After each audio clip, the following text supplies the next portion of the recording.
I remember how we've been beaten up by the Boers during the 1970s. Said, look, people have been beaten up, etc. What do you have to say? And I said, comrade, it's part of the struggle. You made headlines by going against the late President Hage Geingob in 2019 as an independent presidential candidate in the 2019 Namibian general election. Dr. Itulah, are you a politician or are you a leader? This question seems to be coming up all over the place. It seems as if people tend to think that I only surfaced in Namibian politics in 2019. I've been in Namibian political environment for a long period of time, since 1971. That was my first sort of approach to politics when we assisted in the organization of the workers' strike of 1971. Together with one of my colleagues, Tapopi, we were distributing leaflets in Windhoek saying, tomorrow there is no work, etc. And after that, I went to study at Agostinium, and I was the student leader of the SWAPO group of people in that area, and went Agostinium in 86 and 78, 87, 76 and 78. And subsequent to that, I worked in the SWAPO office in Windhoek after 435 resolution was adopted, together with the likes of Frans Kambangula, Axel Johannes, and Marco Hausikus, etc. And also then was arrested. My first arrest was in Uis. So my advance, Uis in the northwest of the country, the tin mine, etc. So my first approach to politics, independent Namibian politics, perhaps may be described as surfacing in 2019. But what was it that driven me to come to that point? Perhaps that was born out initially from the events that took place in the 2017 SWAPO Party Internal Congress, where the leadership was selected. And it's through that part of it, when I saw that democracy was going through the window, that if that could happen within the ruling party, what about the entire Namibia? This democracy that we are so much cherishing has cost a lot of lives and a lot of sacrifices. For those who have been imprisoned and tortured, that was not an easy journey to travel. For those with their arms and guns and AK-47s in the bushes of especially northern Namibia up to the south of this country, that was not an easy task either. Those in exile as refugees in a foreign country away from home, it was mind eroding constantly to think about home, yet you could not go to home. Those in the diplomatic sphere as well, negotiating our independence. All these efforts of the people, including significantly importantly the people that supported the freedom fighters on the ground and those that encouraged us to go, it wasn't an easy task. And I wasn't prepared to see that hard-won democracy within us to be completely shredded to pieces. The SWAPO party that I saw then is not the SWAPO party that I've grown up in. I've grown up in SWAPO of Namibia, where there was equitability, where there was democracy, where there was freedom of speech. But the SWAPO party that I've come to know when I returned to Namibia in 2013 is a SWAPO party full of criminals. And I could not see how the blood of our brothers and sisters could be trampled upon by people who are merely seeking to feed themselves and not the nation. So it was at that stage in 2018 then that I decided something has to be done. But I was then not the center of the independent presidential candidate in my own thoughts. I constructed a document called the Independent Presidential Candidate, in which I explained and analyzed the provisions of the laws within the Namibian Constitution and the Electoral Act, and particularly in the Namibian Constitution in Article 28, but so importantly, Article 17, which gives us political activities freedom to participate and to form political parties and even to participate in elections as independent presidential candidate. And one could look at Article 28 of the Namibian Constitution, sub-Article 3, that gives every single citizen a right to participate in political activities, irrespective of whether you belong to a political party. A political party is born out of Article 17 of the Namibian Constitution, and its laws and rules are subordinate to the rights, fundamental rights that we have as citizens. In Article 28, sub 3, sub 4, the Namibian Constitution makes provision for a political party, registered political party, to nominate a candidate to represent that juristic person. And at the same time as well, it makes provision for any citizen that has got the necessary requirements as put out by law to participate in political activities. And the registration of the presidential candidate is in Section 72 and also 77 of the Electoral Act. So when I completed the documentation, I presented it to a very prominent member of SWAPO, who was also a member of parliament at the time. And he was also a candidate for the presidency of the party as well. And they completely rejected it and said, no. I said, look, you have been cheated in this route, and there is another route here. Then there was clear evidence that there was a lot of wrongdoing and irregularities in the conduct of the internal political activities in the party. And that is emphasized by only 4 people. 4 people had specially designed jackets of victory. The rest of the others didn't have. And you had this internal thing where political members of the party could contest, but they could contest. The whole thing was predetermined as to who would be emerging as victorious, because only them were able to be issued with the jackets properly matching and properly fitting on them. So this is clear signs that things had already been predetermined. Why then, if it wasn't, did they not give the same jackets to all the other people? It's a tiny little observation, but that is significant in determining the degree of corrupt that has taken place there. During that very Congress, the lights went out 7 times, only in the room where the elections was taking place. Why?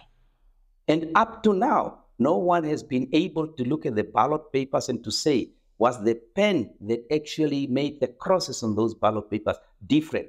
That was the hardest to swallow that led me to write that documentation. And when I went to the third person who said, no, we can't do it. Can't be done in SWAPO at that time. And then the third person said, why don't you take it on? And I thought to myself, no, this was not intended for me. This was intended for the what I thought more entitled members of the party, adults, etc. And then I decided that, okay, if I'm going to do that, I'll do it solely alone. And I'll absolutely make sure that when I'm doing that, no one else's throat is going to be cut as a result of their participation or support of me. A lot of propaganda has gone out, and some of the propaganda that has gone out at that time has just recently surfaced, where there was a list of the so-called funders of Itula, source of finance of Itula has been discovered. And none of those people on that list at all, has even contributed a single cent to my campaign. There isn't any evidence to that effect at all. And subsequent, after the elections, I submitted my financial record, audited financial record to the ECN. Nowhere in those audited financial records was there any name of the people that they listed in that list at all. And I think some of these political propagandas, when they go out, they mislead the people. And they create and project people, and especially myself as having participated in that dispensation of my political life, right to participate in political activities, to say that somehow these people were funding me. And it was painful to read in the newspapers that one of those people actually came out to say, it has never happened before. Why should we run political activities on completely made-up propagandas? Let's run a clear campaign everywhere we are trying to seek to make sure that our democracy is being emphasized and participated in, clear and honest. And this is why it's very, very difficult when one makes that lie to think about those who sacrifice for us to have this space to be able to participate. So the participation, therefore, was to emphasize the need for democracy to be protected in Namibia, and for us as an educational tool to participate in political activities as is required in our constitution. And you would note that I have completely agreed with myself to say that in order to participate in political activities, there must be a methodology of enticing people to understanding what exactly it is. Because if you do not participate in political activities, then you will allow other people to do things for you without you having raised your voice at all. And it was therefore important that I educate the Namibian people about their rights in the constitution, the electoral laws. And I've gone around this country, regardless of whether there were 5 people coming, 2 people, 3 people. I did not so shy away in saying that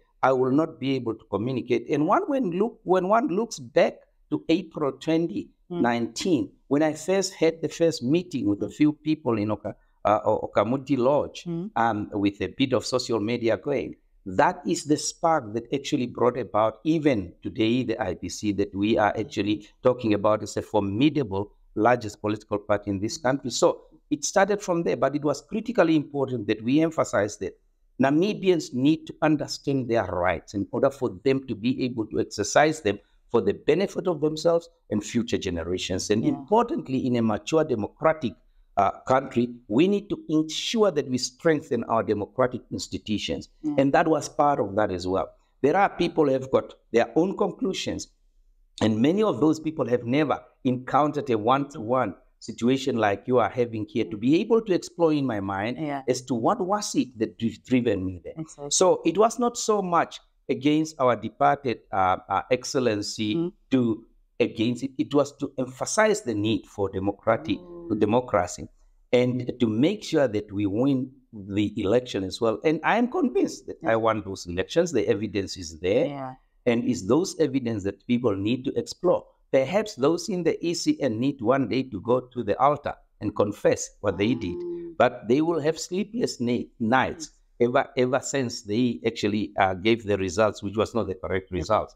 So it was emphatic that they understand, and at the moment, the current crop of the leaders in the ECN understand that what they are is that they are the custodians of Namibian democracy, and that democracy was not delivered on a silver plate to the Namibians. A lot of people sacrificed for that. So the intention was to ensure our democracy grows, continue to mature, and that we all participate in it equally to effect the changes that will make us be able to develop and live a prosperous life in our country. Okay. But now, Dr. Itulo, do you regard yourself as a politician or as a leader? There is a difference between a politician and a leader, and I've never considered myself a politician and a leader. It's more likely than not that I will not go to parliament either. Oh. If you look, and it's not me that has to state that, if you look at the inception of the Independent Patriots for Change and look at the young men and women that came from all walks of life, some of them were working in SPA, some of them had nothing to do with politics in the past. There is a notion that says that all the people that came from IPC to IPC came from SWAPO. A lot of our leadership has not had a life of politics like I had. And I consider myself to be their mentor. And I truly see the young people in our country taking up their responsibility to become leaders. Our National General Secretary, Christine Kochamus, and our Vice President, Trevino Forbes, spent a week in Oshana, in the villages, because we emphasize in our principles that we believe in grassroots participatory democracy founded on honesty, integrity, dignity, and the rule of law. And I feel that in this party, we've grown leaders that are capable of leading this country, and we've grown leaders to be able to participate in the political sphere of our country. Now, I've never been a parliamentarian. I've never worked in government and served in any of the SWAPO party structures or anything like that. But at the same time, you don't require that. Leaders are not there to participate in activities in order to gain the experience. Leaders are there to be able to analyze situations and to have the Namibian people at the center of the activities that you do. That's why it doesn't harm me when people attack me, calls me sorts of names, Kanjapa, Johnny Walker, etc. Because it's not about me, it's about the Namibian people. So considering myself as a politician will be wrong and wrongly placed. I am not a politician. Politicians are never honest. I am a leader, and leaders must be honest in order to serve the people. Leaders that serve people from a dishonest angle often destroy nations, and we have seen that all over Africa. Wow, interesting. So now I want to actually for us to tackle the current issues that have been happening around the political landscape. So on April 6, Shakati, the media said that you actually accused the SWAPO party of intimidating tactics during the IPC campaign in the north. So can you just elaborate for us on those accusations? we need to understand that we have got a very profound constitution in our country, a model constitution many people outside Namibia calls it. And that constitution was not a creation solely of the Namibian people. It was brought about by many, especially the contact group in 1977, when the 5 contact groups were formed of France, Germany, United Kingdom, Canada, and the United States. So those people, Hans Dietrich Genscher and Leslie Pearson, and then Karl Vass, and then David Owen in the UK and Louis in France, those people negotiated what type of constitution we are going to be having. And we are proud to have a constitution that guarantees a right to life, protection of liberty, the right to dignity, protection of against arbitrary arrests, and a fair system of justice, and the freedom to participate in political activities, and above all, in Article 21, freedom of association. And now we will also be able to look at the separation of powers as is stated in Article 1, sub-Article 3, but also so emphasized in Article 78, where Article 78, sub-Article 3 prohibits any interference in the judiciary by the executive or the legislature. Now, every political activity that takes place is registered with the relevant authorities. We have applied to the police in the areas that we are going to be for the maintenance of peace and security, to say that a political party, IPC, shall be participating in political activities by marching through a certain area.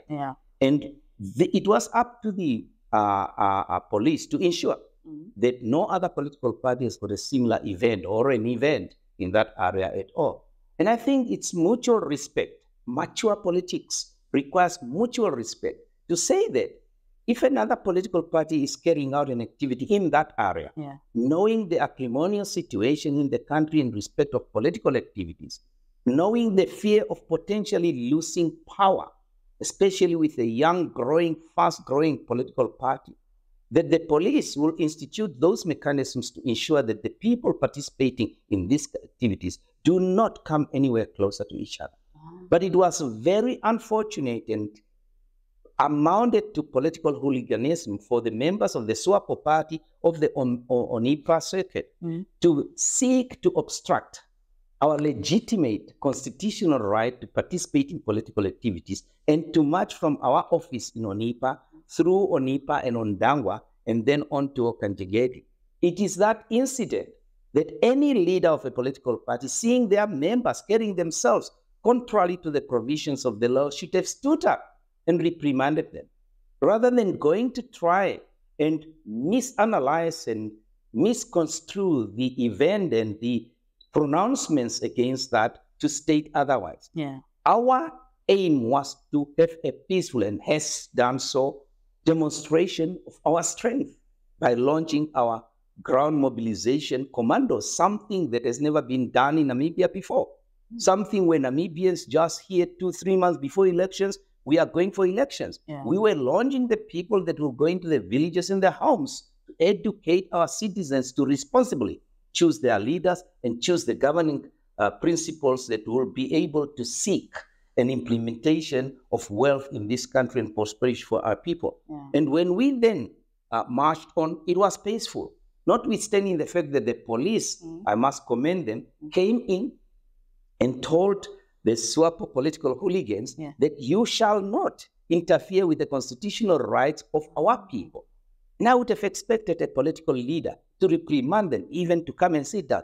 And strange enough, the Secretary General of that very political party was in that area at the time. And one would have expected the highest authority in administration of a political party to have known the principles of our constitution, to have known the conditions under which political parties may march. Okay, fair enough. We introduced the marches. People never used to march as I march. They call me Johnny Walker. My great uncle was called Kwenda, but I needed the energy. I needed to go to the people in order to understand the people. As we are marching, we are not marching only singing Viva, Viva. No, we are marching and I am observing the conditions on the road and the trading of our people, then interacting with the people to feel and to understand their needs and their pains. Only when we've got the grassroots participation will we be able to make rules and policies that will be satisfying the needs and demands of the people. So the leading up to then, my pronouncement there was different from the interpretation. I clearly stated that if they continue intimidating us, and I remember how we've been beaten up by the Boers during the 1970s. I remember being intimidated and imprisoned as a political prisoner. Some of these leaders perhaps did not actually participate in the liberation struggle inside the country. And they can therefore not be able to speak about what it felt at that time. There I felt apprehension of our people being intimidated by a governing party that should be the custodian of the principles of our constitution. And that intimidation was akin to the same intimidation meted upon the Namibians by the South Africans. And what the Namibians did in 1989 at the ballot box is get rid of them, get rid of the South African regime. And we intend to do exactly the same. Continue to intimidate us. We will show you at the ballot box what we did to the South African. The misinterpretation there to mean that we are seeking military confrontation. Yeah. We are a law-abiding political party. And in our constitution, we've got freedom of assembly without arms. It's most unlikely. And when the same statement was made by a major general to say that those people who are exercising their political rights to participate in political activities should have their throat cut off. What did any of those leaders do to say that is not to be allowed in a dispensation of peaceful political activities? So on that regard, in the recent events, it was ill-conceived, ill-advised for any political party leader without the necessary positive analysis of the event leading to the statement to say that statement did not come out of its own. However you want to construe it, it was preceded by an adjective of what is it that is leading to that. And to try and make it to suit your interest, well, you are playing politics. I don't play politics because I'm not a politician. Oh, interesting. Okay, so IPC has faced criticism due to the statement that was made by some of the supporters regarding the suitability of a woman president. So how do, what steps are IPC are taking to actually address such sentiments and ensure inclusivity within the party? Let's make it absolutely clear. Okay. It's not your gender or even your age that determines the principles that you will employ to ensure that you rectify the wrongs of 34 years. Namibians need to be very, very clear. Just because the person comes of a gender, of a certain gender, that is not the qualifications for leadership of a country in trouble like this. In addition to that, it's not a question of experience. Just because somebody was a minister for this period of time. Yes, we've got the evidence of what it meant for the SWAPO government and administrators and their ministers to be a minister for 34 years. Yeah. Because the results of being a minister and so experienced is empty shelves of medicine in pharmacies, is empty hospital pharmacies without proper administration. It's schools that are falling apart, infrastructure that's falling apart. It's a railway that is traveling at 35 kilos an hour, derailing at every turn that it comes on. It's a nation completely in despair with poverty and hunger, unemployment amongst the youth. And you are telling me that you've got experience of how to govern this country. You don't, because you don't know this country. Because the villages that I've traveled has told me a different story from your experience. It told me the hunger. It told me the diseases. It told me the elderly people that has got no amenities whatsoever. That travels long distances to reach amenities. And when they come down there, travel from Aute in Uni constituency in Kavango West. And your headquarters will be in Kurikuru if you need an IT. And you will come there after traveling 186 kilos first into Rundu and then into Kurikuru. And yet find the offices closed. That is the difficulties, the real difficulties that our people are facing. Go into Zambezi and see the devastating consequences of drought in that area. When we are having 2 rivers on either side and the government having only 50 meters to dig in order to provide for boreholes. Go down to Etanga in the northwest of our country in Kaoko, or what they then now call Kunene region, and find out how the people are suffering, where children are sleeping in the classroom, and during the day it is the classroom. Go to the many young women that are killed by their boyfriends in this country as a frustration, lack of jobs, lack of amenities. And this government is doing nothing at all. There is no security in this country. Our mothers and sisters are raped in informal settlements because there is no lighting. There isn't enough police in this country. And you are telling me you need to be given an opportunity to mess up with Namibia again when 34 years you've got nothing to show for it. Yes, you've got your wealth to show for it, but the nation is in poverty. The nation is in hungry. Young people have got no jobs. Our shops and our businesses are falling down.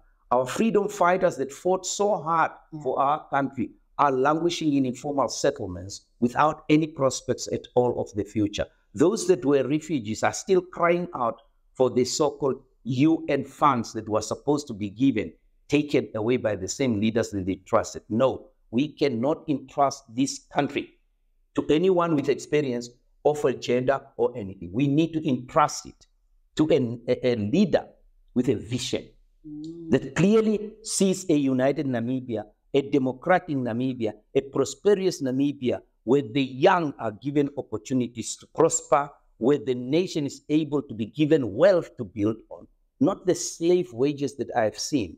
The petrol attendants at night in this country get 40 cents an hour, 40 cents. During the day, they get $9. And you look at the security people around the buildings that are looking at this building and ensuring that crime does not take place. They get less than 1,500 per month. Those are poverty wages. Those are slave wages. We cannot have a nation run on those bases. And we need to have a leader that has got the vision, but doesn't have the interest of wealth, as many of them has, that will see one day that Namibia will be so prosperous to the extent that we will be importing labor into this country. But those that in the party may state that. You see, in Oshiwambo they say, you see, there is always one bad, rotten apple amongst the bunch.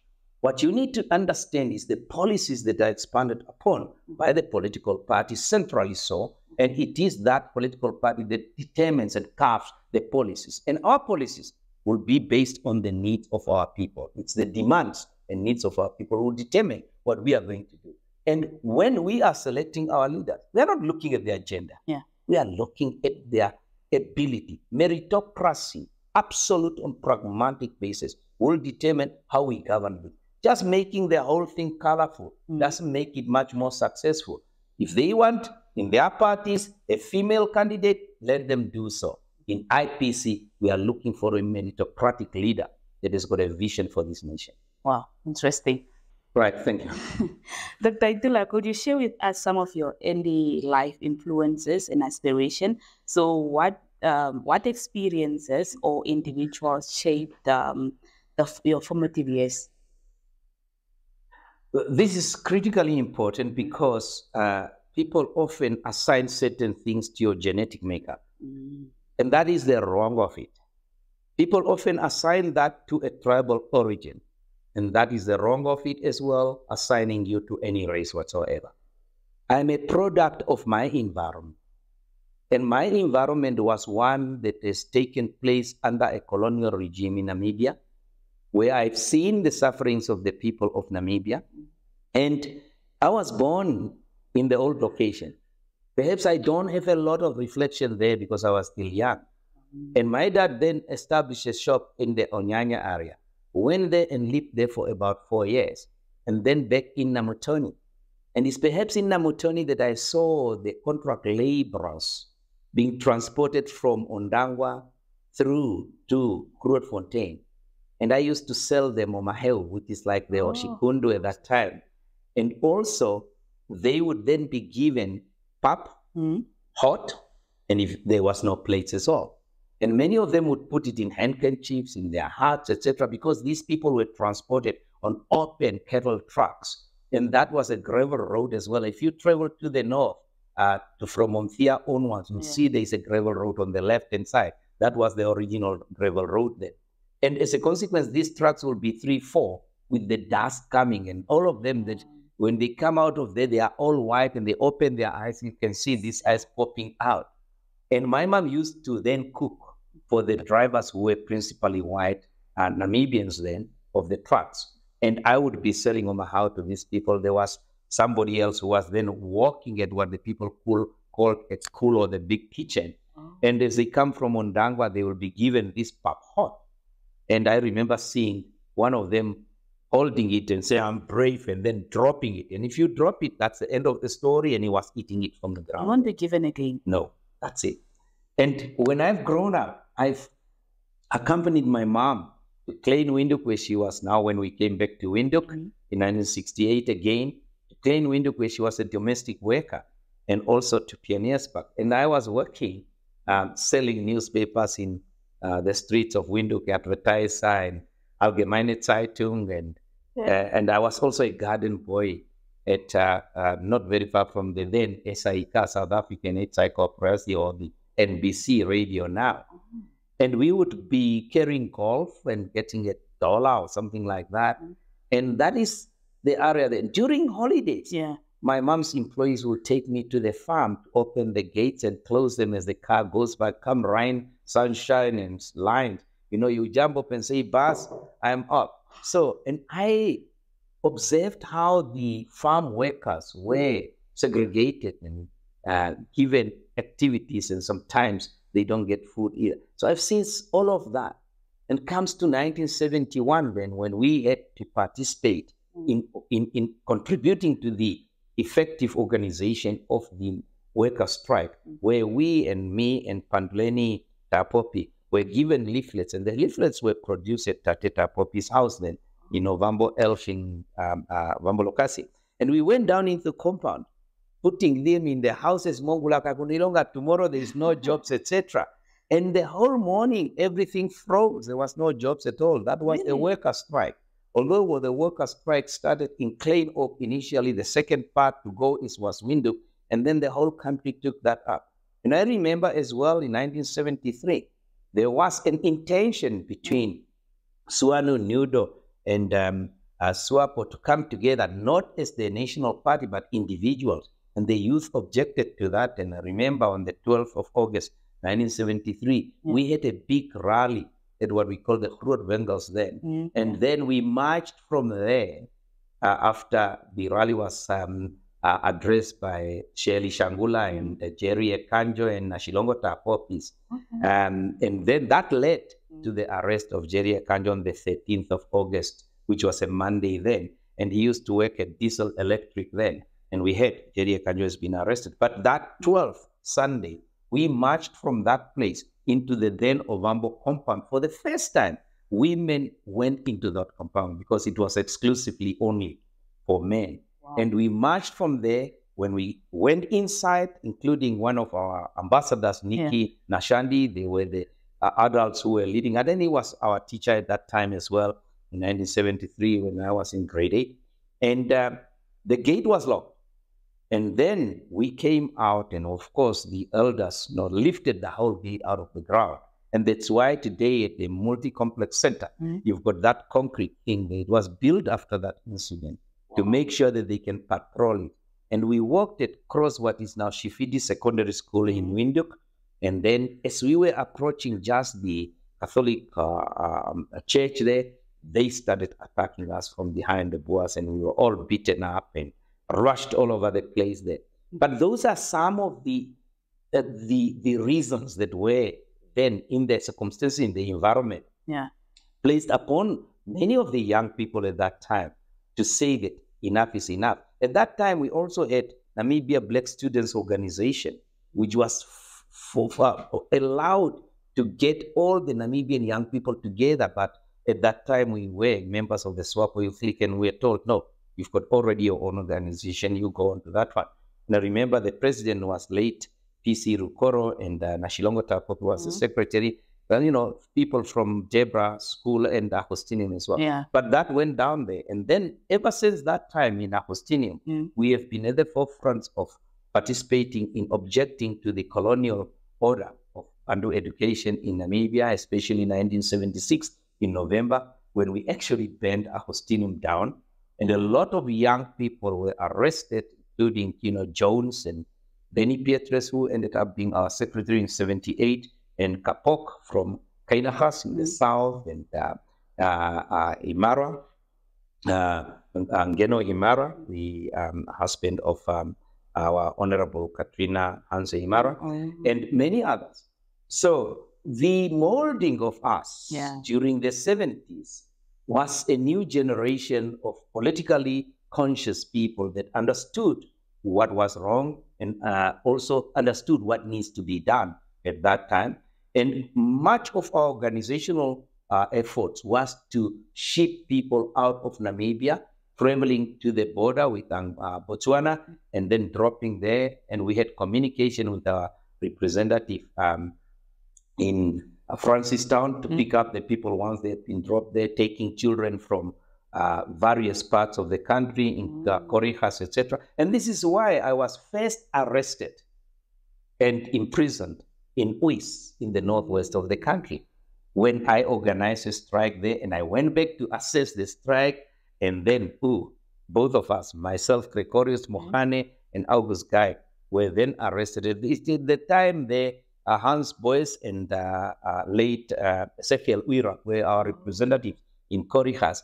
And we interacted that time. And they used to be at us. So they came when we were released and took us away. But it was a time which was very intense, because a lot of our leaders at that time, Axel Johannes, Franz Kambangula Ihua, and the likes of Eliakim Nanjebos were arrested. So it was during that period of time that later on we were at the SWAPO office, working at the SWAPO office in 1978, and the SWAPO office was attacked. And when Lister came to take those pictures, I think it was February 1979, and that's when all of us then was apprehended, and I was in prison for 57 days in these cells here.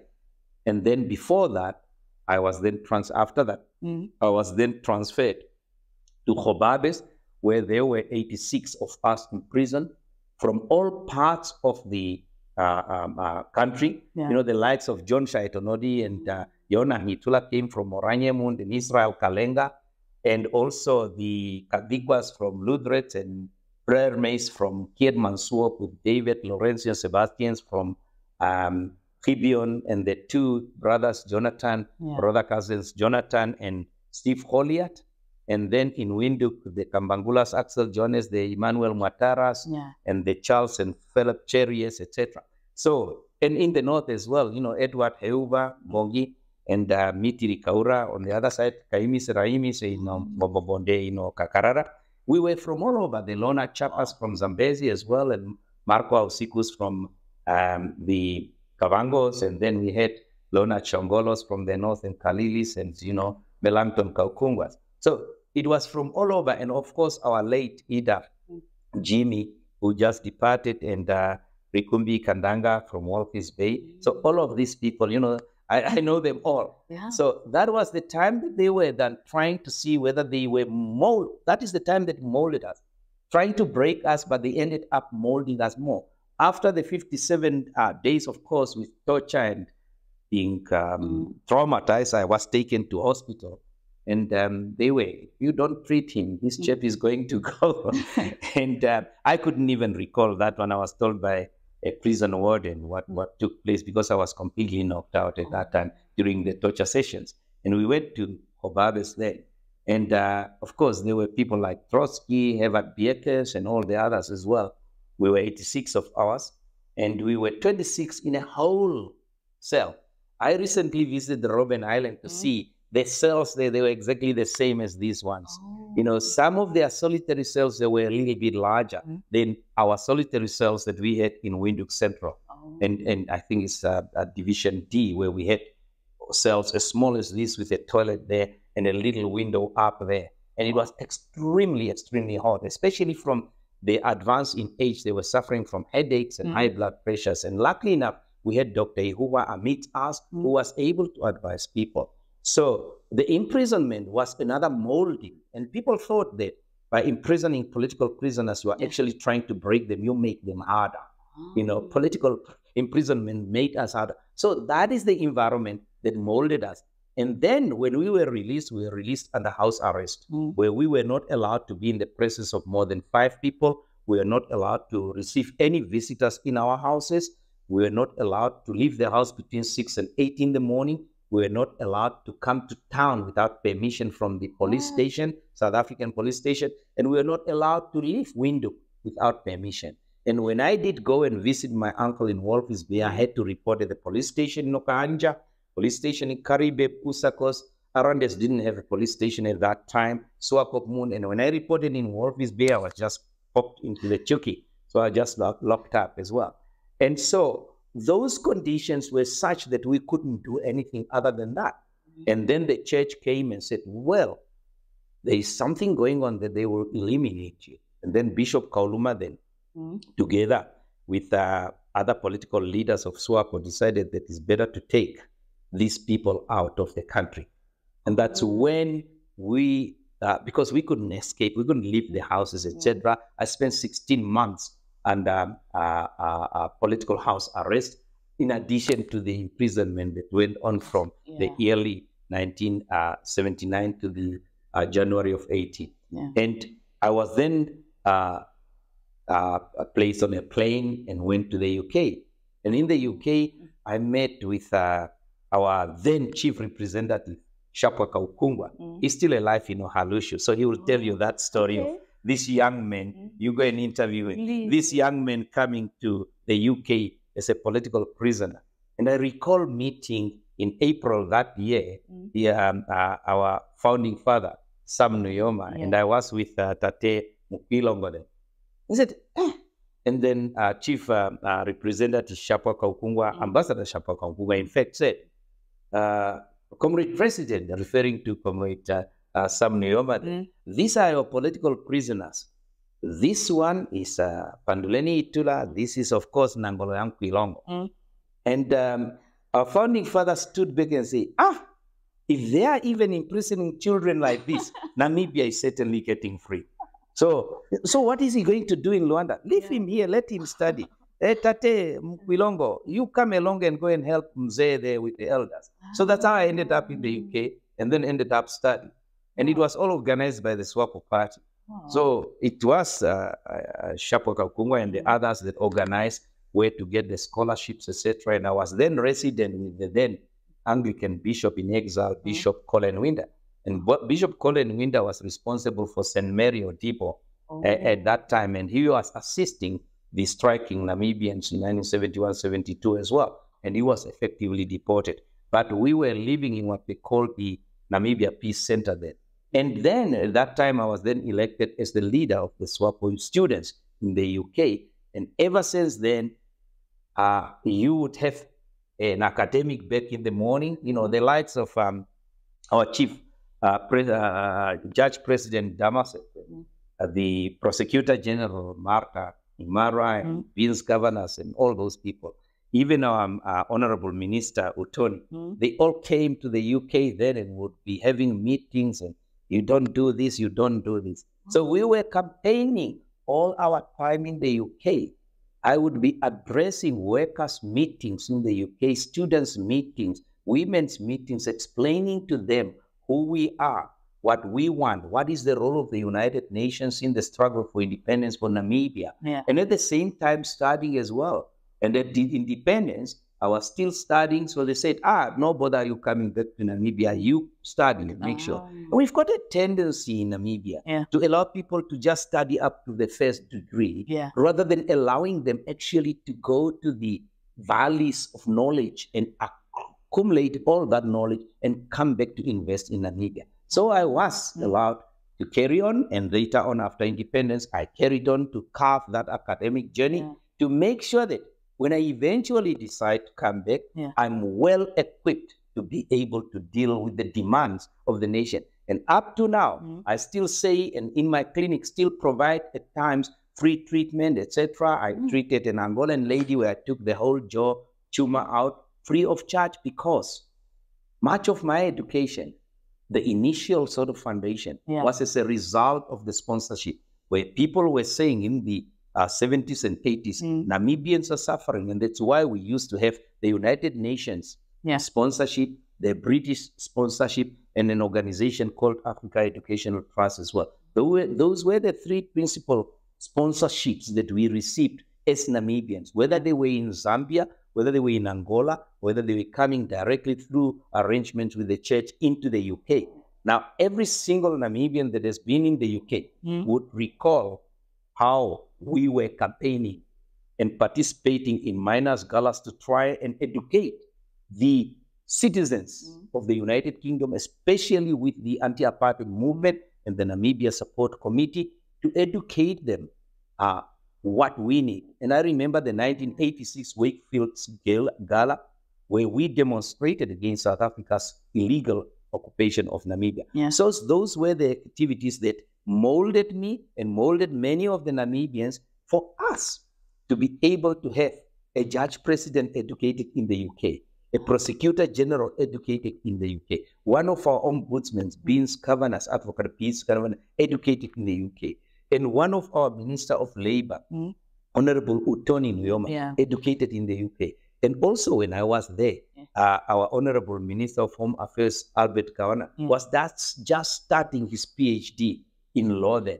And then one of our lawyers as well, Saki Akwenda, was also there just starting his PhD. So a lot of our people were educated either in the UK or educated in the United States of America, a few of them in the then Eastern Europe, of course. But our knowledge base is Western Europe, that it's implementing our development in this country and based on our Western manufactured constitution as well.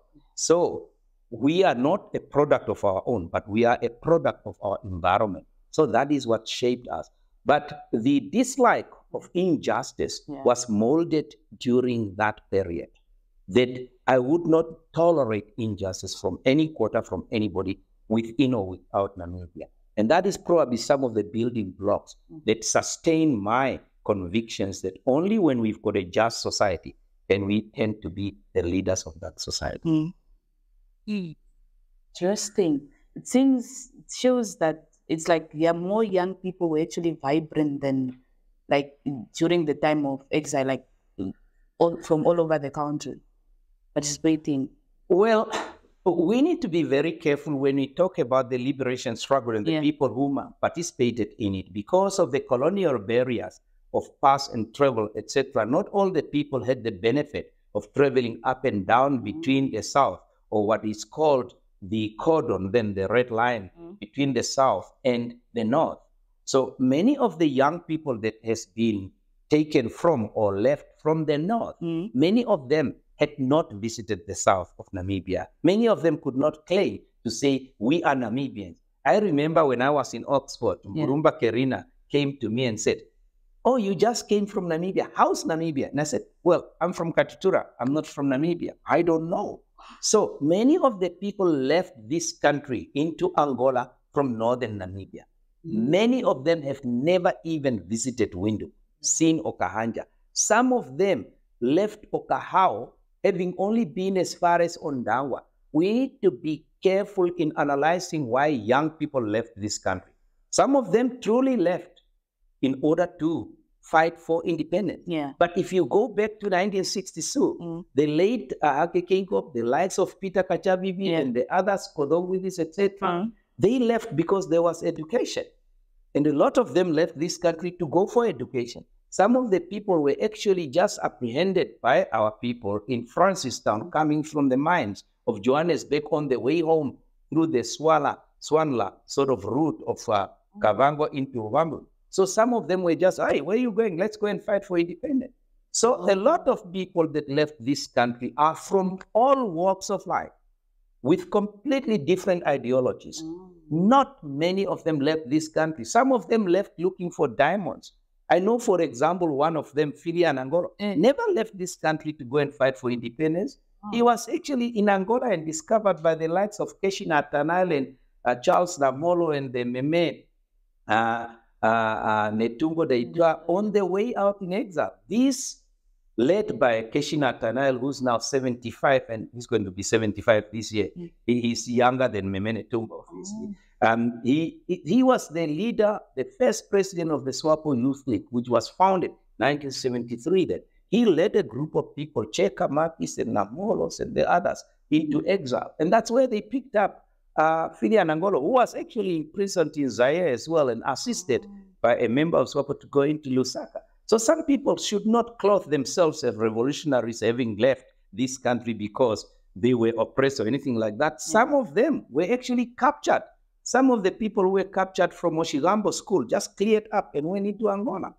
And then they were there, schools, etc. So we need to make sure that, we fought for this country mentality should disappear. And again, I don't want to dwell too much in the past, but I want to dwell into the future.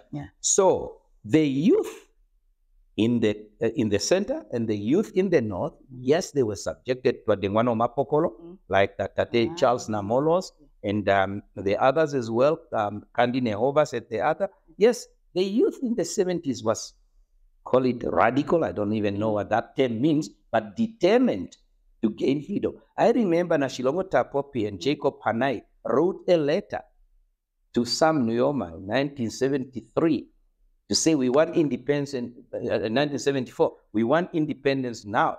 And that led to their arrest and imprisonment in Robben Island because the letter was intercepted. So at that time, the dead devils were there.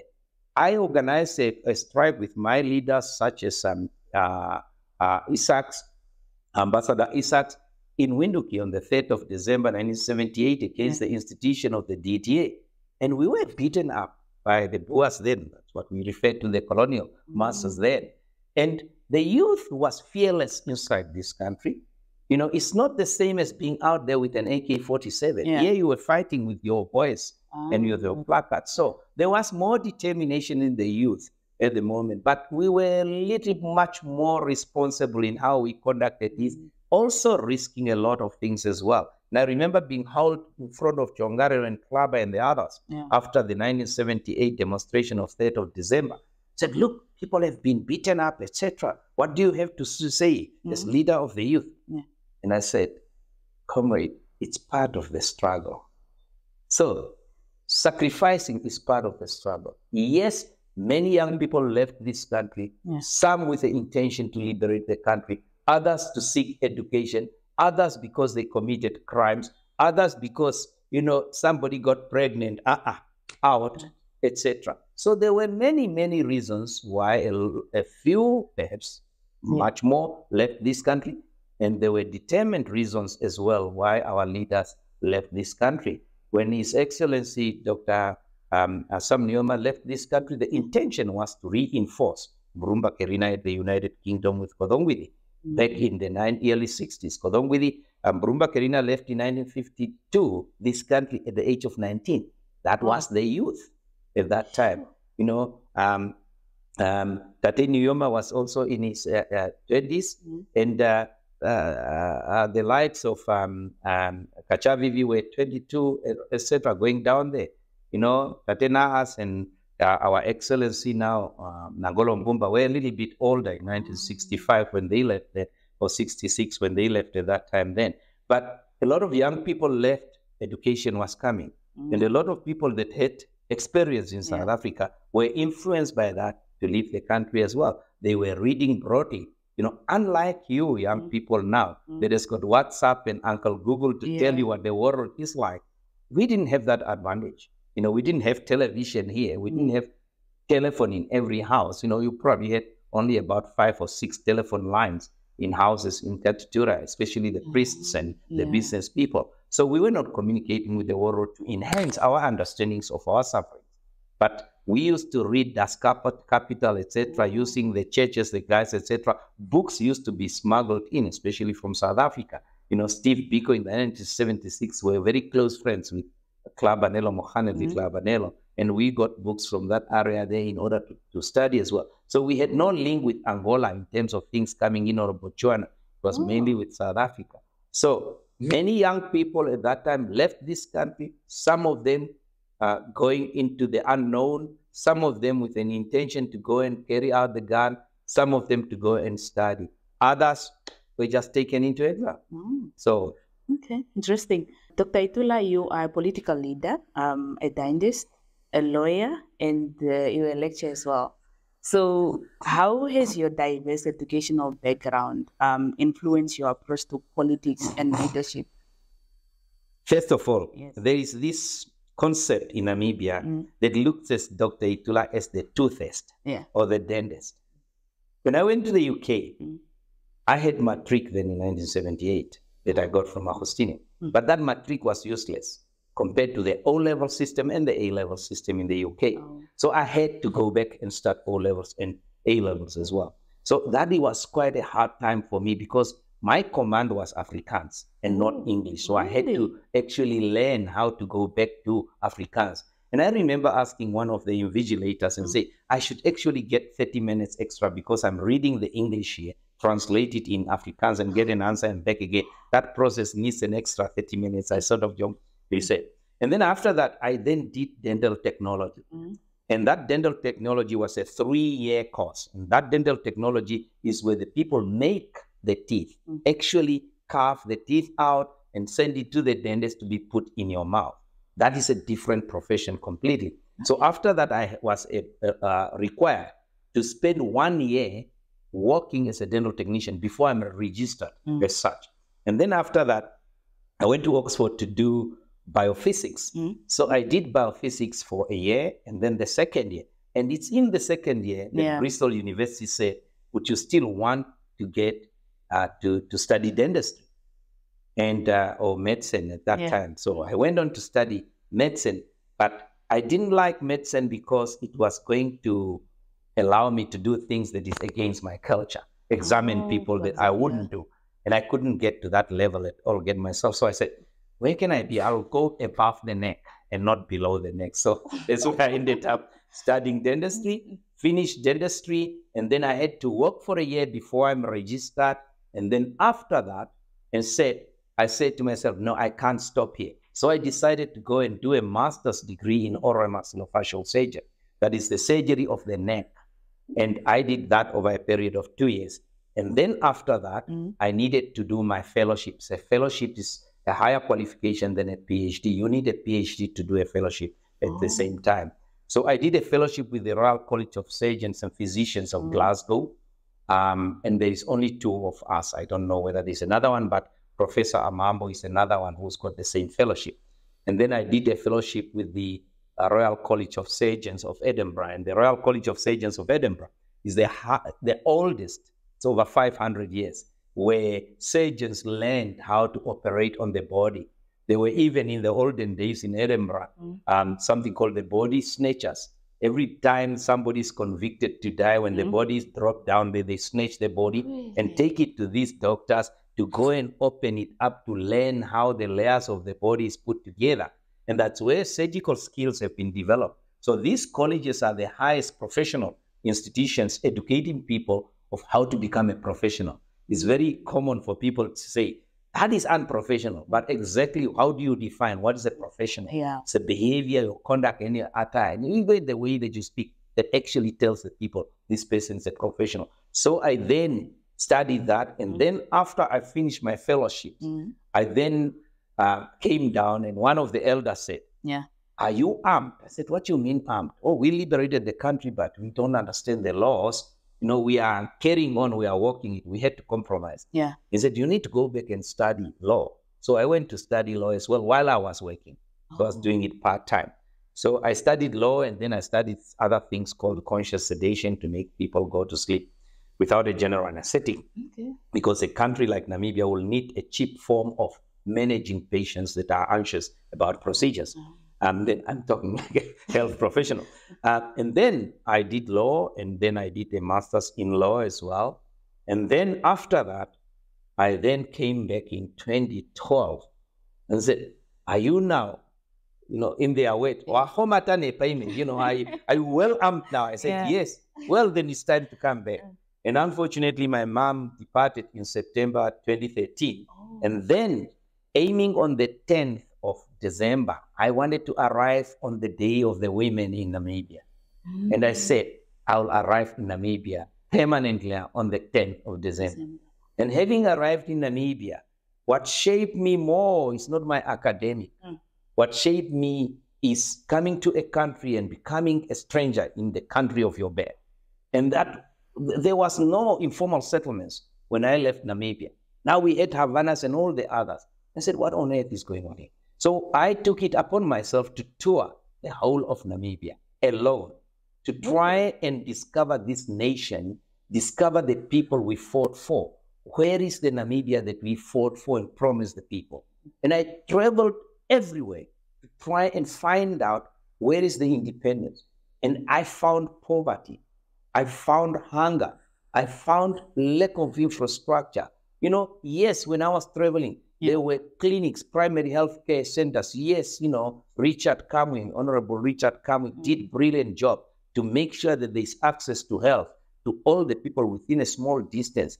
But unfortunately, some of these institutions now no longer has got any medicine. And then I start exploring our democratic institutions and the manner they are run, but much more so after the foundation of the IPC, that since 16th of December, that we went to a lot of ministries and government agencies and officers to try and establish what's taking place. We started off with the Home Affairs, where Honorable Kapofi was then the minister before Honorable Kawana. And we went up to the Ministry of Defense as well, Mines and Energy, Youth Development Bank and Capricorn Finances, etc., to try and work out what is. We were in NAMDOC and NAMPower, try and find out. But that is my journey of trying to discover Namibia once again, to understand it. Because during colonial times, we were confined, those who were from Windhoek, to the southern cordon of the red line, as it were. You know, the red line is basically when a map was taken out, somebody pulled it in red ink over that. That's where that comes from. You know, it's not that you can see it from the sky as red. It's just that the pen was red that went over the map. That's where the origin of red line is, as opposed to both its social, political, and economic significance is a different subject completely. So we were mainly campaigning in the south of this area, so I did not get myself familiarized with the north in my adult life. So it was an opportunity for me to even visit. I used to think that Okankolo, as you are going to Ondango, was on my left as opposed to the right. So I actually now got a map and I've got my bearings right. A lot of villages. You can mention a village. I will know where it is. If not, then I'll know the next village next door, or roughly the third one. You know, and it was critically important to understand the people.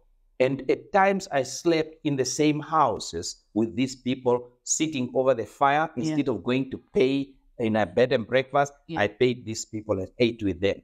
So I went down and saw all these things like the living museum of the Bahimbas, the living museum. And I thought to myself, our people are now museum pieces. You know, some of them benefit from it. Some of them don't benefit and they're exploited. Some of the things didn't make me angry, but made me think again, is this what we fought for? Is this why I went to prison and others went to prison? Is this why a soldier died? You know, and I thought to myself, when a soldier was about to die, what was his thought? Was the thought, this Namibia we have now, was it a Namibia where everybody's prosperous? Given that we used to sing during those 70s years of Namibia being rich with diamonds, etc., we've got the sea, we've got the rain and agriculture, etc. You come to the realities of it as you travel from Epupa to Rakana through Ochimuhaka and look at the sufferings of the people there. And as you come to the northern regions as well, where people are still getting water from Ondobe as we used to in the good olden days, you know, with all the potential of diseases, etc. So that is not the Namibia that I envisaged, or those that fought for the liberation struggle envisaged. All of us had a different picture of the Namibia we wanted. And I remember Tatekulu Yatoivo coming to northern, to London, and we were in the Arsenal area in a church where we used to have our meeting. And then when that was 1984, the very first time that he came into the UK. And then he was walking around and he said, when he came in the meeting, he was going like, is this London? You know, when there's all this rubbish outside here. Because he said, when we were in Cape Town, we were thinking, wow, this is great. Yeah. And we used to hear of London, where we thought that people were walking on silver and gold and whatever.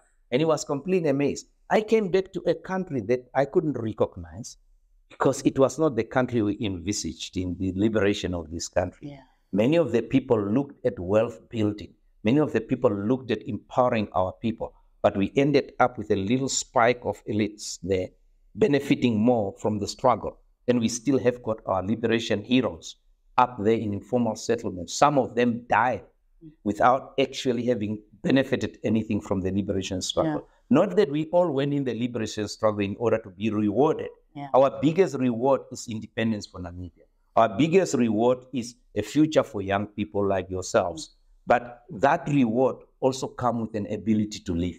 We cannot have our revolutionaries and freedom fighters not living after spending so many days in the bush fighting the struggle for the liberation of this country.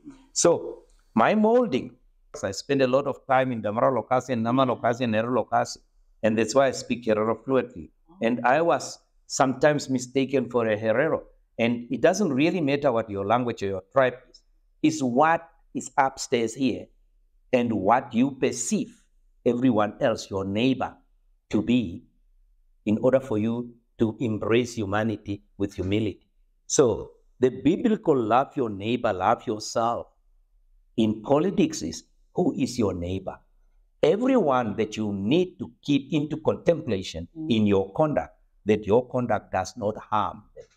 That is your neighbor. The principle must be whatever I say, whether I'm exercising my rights as a political leader, I need to do it in such a manner it doesn't offend anybody else and allow everybody else to participate in political activities free from coercion and free from any intimidation as well. Oh, so interesting. So currently, Africa is it's undergoing transformation. So with increasing demand for transparency, accountability, and inclusive governance. So how do you embody these principles in your leadership style? One of the most important things is that we are all gearing towards development. And we need to be very careful when we often pronounce ourselves on that word. We also have to think about the Africa of Kwame Nkrumah's and the Patrice Lumumba's and the Kenyatta's of that time. I remember when Kenyatta died, I wrote a beautiful poem about him. And one of my seniors then, Festus Naholo, said, don't praise a leader that much because you don't know what is happening in their own countries. So this is sometimes the dilemma that we have. It's great. The idea of the Organization of African Unity was absolutely a great start. The transformation there to the African Union is also very great indeed. Because when we look as well at our regional powers, such as SADC and West Africa and East Africa, it's absolutely great ideas because when nations work together, they can prosper much better. And I think when you look to the 5-year-old Kigali Declaration of the Africa Continental Free Trade, that is the key to developing Africa. And that is also the key to enhance democratic rule and governance in Africa itself. And that is also the key to enhance the participation of young people in economic commerce and economic trading amongst themselves. But there are 3 or 4 critical elements that will be necessary for young people and Africans to realize that. Of course, the breaking down of the barriers is necessary for us to freely trade with each other.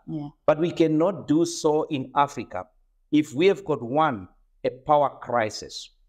Ever since in Namibia in 1971, a power station was built, there wasn't another power station built. You cannot have economic development, you cannot have manufacturing, you cannot have industries without energy. The critical factor is power. We need to be able to do that. We need to be able to invest into creating sources of power, energy, whether renewable or even hydrocarbons, depending on what stage we are in our development.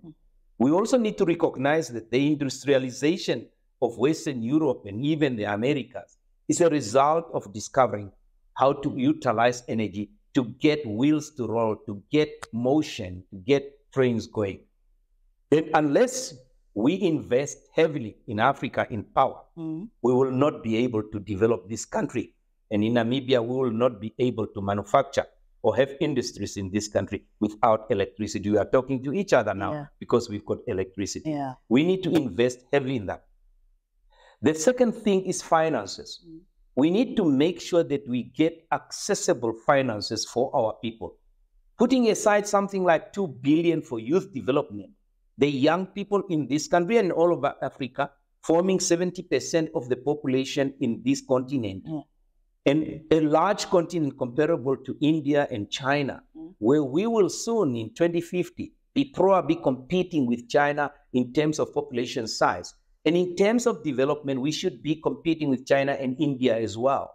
But if we don't have the finances, both innovative ideas to be implemented and to have finances to trade with each other, e-commerce is critical.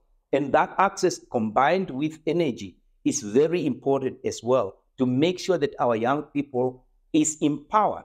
You cannot expect our young people to go to universities and come back with degrees, with all this brilliant knowledge, as I said, you've got WhatsApp and all this access to trade with everybody across the continent. We want young people to be able to trade with South Africa without having to go into South Africa, to trade with Ghana or Nigeria or even in Egypt without having to go down there. You young people are innovative, you are full of energies, but the leadership must be able to open these doors for you. We must have a financial scheme in Namibia to be able to empower our young people. We also have to have a financial scheme to be able to enable us to trade. This institution of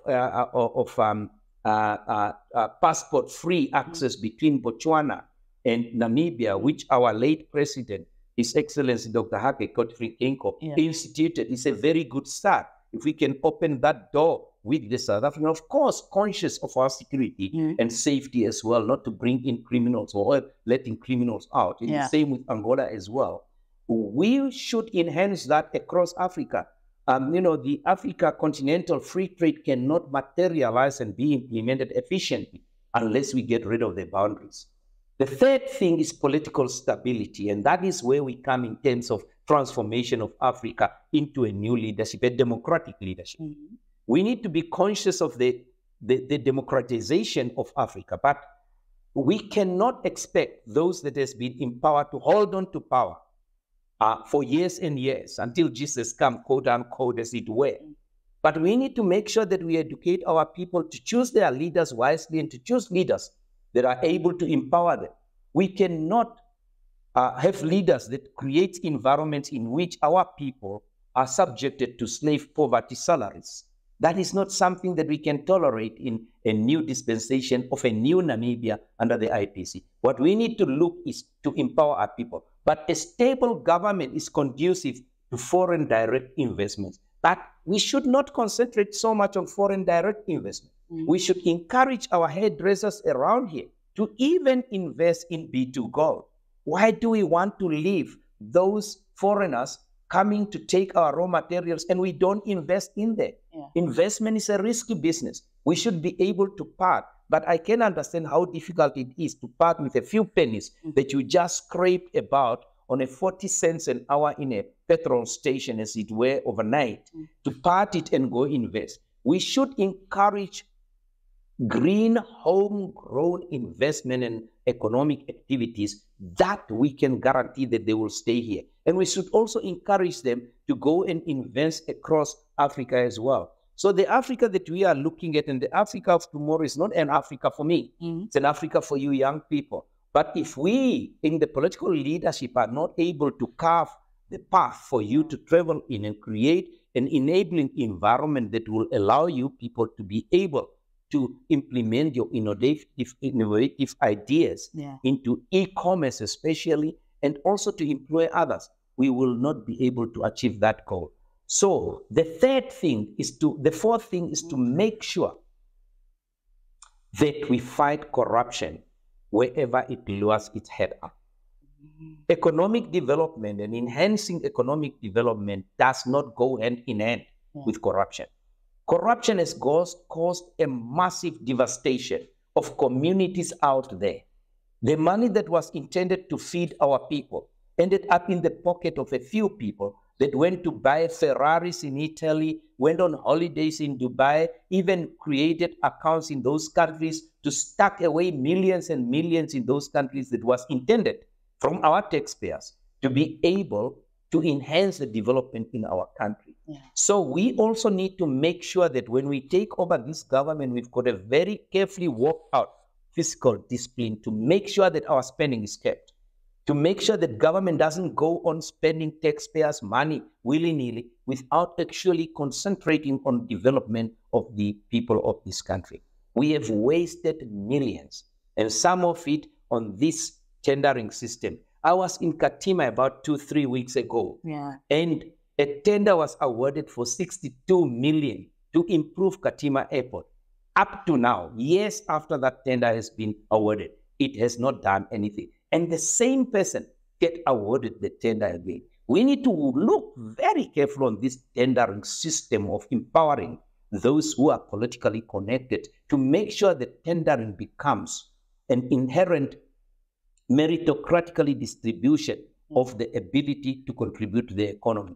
And we must strengthen our business community inside the country. We know that those that come from outside the country come with a lot of financial muscles, able to pass brown envelopes under the tables.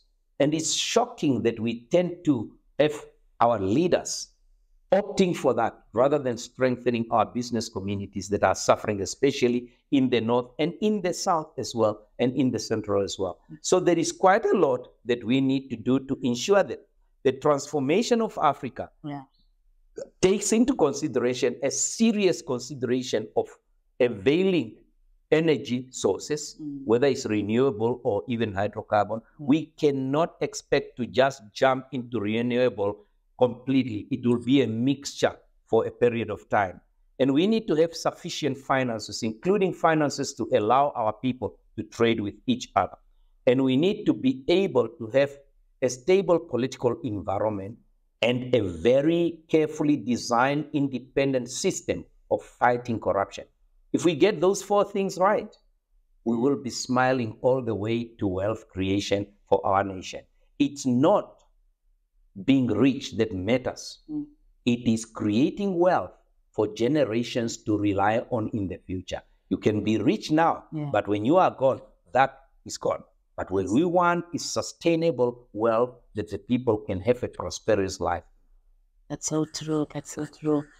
So now I want us to actually dive into your political agenda and actually the vision that you have for Namibia with IPC. So, and firstly, I just want you to kind of touch on your reflections on the legacy of the late President Hage Geingob, and how do you envision that actually shaping the future for the country? I think I have to be very extremely careful here, because I'll be treading on emotions of people and also on cultural values where we respect the dead and respect the conduct that they have actually performed. But here we are talking about not the individual, but the policies. And His Excellency used to say, play the ball and not the person. And we had an absolute brilliant relationship with each other. Never have you heard me pronouncing negatively on the person of His late Excellency, neither his on me either. So we had a beautiful, mature relationship of mutual respect. Mutual respect that we contested against each other. And as we commonly used to say, where contestation stops, decency and patriotism takes over, and we work together for the good of Namibia. Now, that doesn't necessarily mean sitting in the same office, but conducting ourselves in the manner that we do not obstruct the other's advancement in the development of our country. Now, one would therefore say that when I was interviewed at Heroes Acre, I said we should look at the legacy of the late president. Now, the word legacy often is misinterpreted to mean all that is good. But all that is bad is also part of that makeup.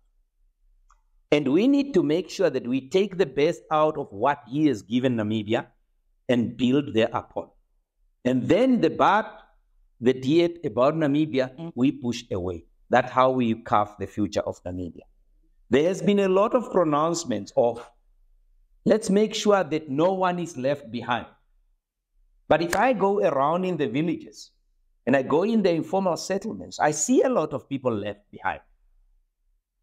Let no one be left behind as part of the pronouncements only. Yeah. But the majority of our people, 990,000 Namibians, yeah, almost 1 million, are living in informal settlements.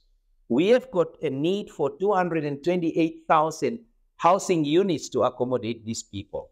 Many of them go hungry children to school. Is that the legacy of our late president? Yes, it is too.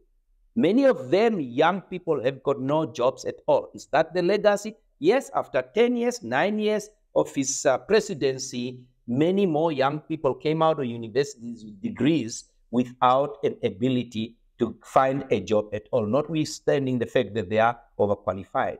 What is it that we achieved in our GDP? And when he came into power, he enlarged the government as well. Now we've got a large, bloated government where most of our taxpayers' money goes to pay salaries. Is that good for a small country like this? Of course not. What else can we do in terms of the manner in which our raw materials are being utilized by the companies that came and mine here? Is it good to ship it all out without processing and value addition to make sure that we create jobs in our country so that our young people can actually work and make ends meet so that they've got something in their pocket to be able to support their families and to support the welfare state to a certain degree as well? Yeah. What is the state of our welfare? What is the state of our social services at the moment? What is the state of our education? The state of our hospital? Look, Katutura Hospital was built in front of my eyes when I was still in lower primary school at Mandume. And at that time, in 1971-72, it was one of the best architectural makeup.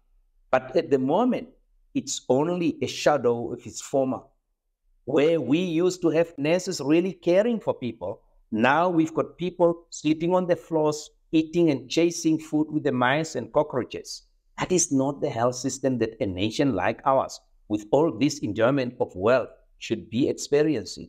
What is our education system? We still have got people in Dama being educated under military tents, in Ochimuhaka under trees as well. We still have got young people walking long distances to go to schools. Everywhere else that you look in Namibia, in the north and in the central, in the south. I met in one of the villages not very far from Okangeama in the constituency of Kakarara, young kids, 3, 4, walking to a kindergarten distances in the morning. Yeah. Is that the Namibia that we want really? Having traveled the Namibia that I have just explained earlier on, I've seen the massive needs in this country. And only 2-3 days ago, I was speaking to petrol attendants to know, having been inconvenienced in the evening to being here, how much do you get paid? Yeah. 40 cents an hour. And I thought it was going to be double as much. So we have got slave wages in this country. We've got poverty wages in this country. People working in some of the retailer shops, etc., don't get enough to make ends meet. You know, the 500 goes to your own needs, the other one to transport, the other one to food, a bit sent to the village to try and pay for the school fees as well. And look at the expectations that has been created in the legacy of the pension to be lifted to 3,000 when we did not look at the revenue coffers to say, how much is there? Is it going to be able to feed this pension of 3,000? We will need billions in order to do that. We need to make sure that we don't build false expectations in the people of Namibia. Whilst we are having a vision of a Namibia that is united, democratic, where the young people will be maximally employed and explore their wishes to be able to trade in the world, where we've got a clear democratic institutions and clear democratic institutions that are carefully and properly governed without these loose ends that creating loopholes for corruption. We also envisage a Namibia that will sustain multi-party democracy, to make sure that the Namibian people are not denied their constitutional right to participate in political activities and to delegate their power. Power lies with the electorate, to the president or to the legislators to govern them according to the rules prescribed by our constitution. There will be a need to harmonize our laws to make sure that some of these colonial laws get churned out, to make sure that Namibia is governed by the laws produced by the people that goes to parliament to do so, and a government led by a president, not for their benefits, but for the benefits of the people of Namibia. We need to cap on corruption severely to make sure that what is intended for the Namibian people goes to the Namibian people. Of course, we will have a foreign policy that respects our relationship with our SADC partners, to enhance our trade in SADC, to enhance a relationship that we have. At the moment, we've got what we call the common monetary area. But in order for you to have a common monetary area that is actually benefiting all the partners in it, you need to also have movement of labor. At the moment, we don't have that. This is a one-way street between South Africa and Namibia alone, between South Africa and Eswatini, and between South Africa and Lesotho. But we don't have a relationship economically other than within the SADC with the Lesotho in the common monetary area there. When you look at the EU, where you've got a euro, you can tender for anything in France when you are sitting in Belgium or in Germany, etc. When you look at the common monetary area of the pound, for example, between England and Scotland and Wales, you can still have your Scottish pound and your English pound, but you have people able to go and get employed in both of the nations of the United Kingdom without restrictions. We don't have in Namibia and South Africa the same flow of labor. In fact, if anything, there has been xenophobia to the workers that just came from Zimbabwe into South Africa, and we have to fight that severely if we are going to integrate our economies. Integration of our economies is critical for mutual development of our nations in SADC as well. And we need to work hard as well in terms of our international relationship with the African continent in general as well. And we are bound by our constitution to be non-aligned. At the same time, we are bound by the international treaties and the conventions that are the source of international law, that they are incorporated in domestic law in Namibia. Perhaps we have to look at that as well, to see that we actually allow our elected leaders in parliament to determine whether these international law aspects is to be incorporated without a touch in Namibia, because we cannot be determined by others in another forum, albeit that we participated in it. We still have to make sure that, as was the case before independence, according to the 1976 Act, that we will be able to look at what is agreed upon there by individuals that we delegate to do so, whether it's compatible with us. We will also seek to have a government that is going to bring our traditional leaders to the center of government, rather than push them in the periphery, because our traditional leaders, especially those of the chiefs, are the ones that in contact with the people. They know who's blind, who's disabled, who's poor. So we will bring them up and abolish the National Council and get it the sovereign Supreme Council of Patriots, where we will put everybody together, including those retired politicians. We've got brilliant minds that are sitting in the villages now, just basically shading the flies away, when they could be the fermenting form of our,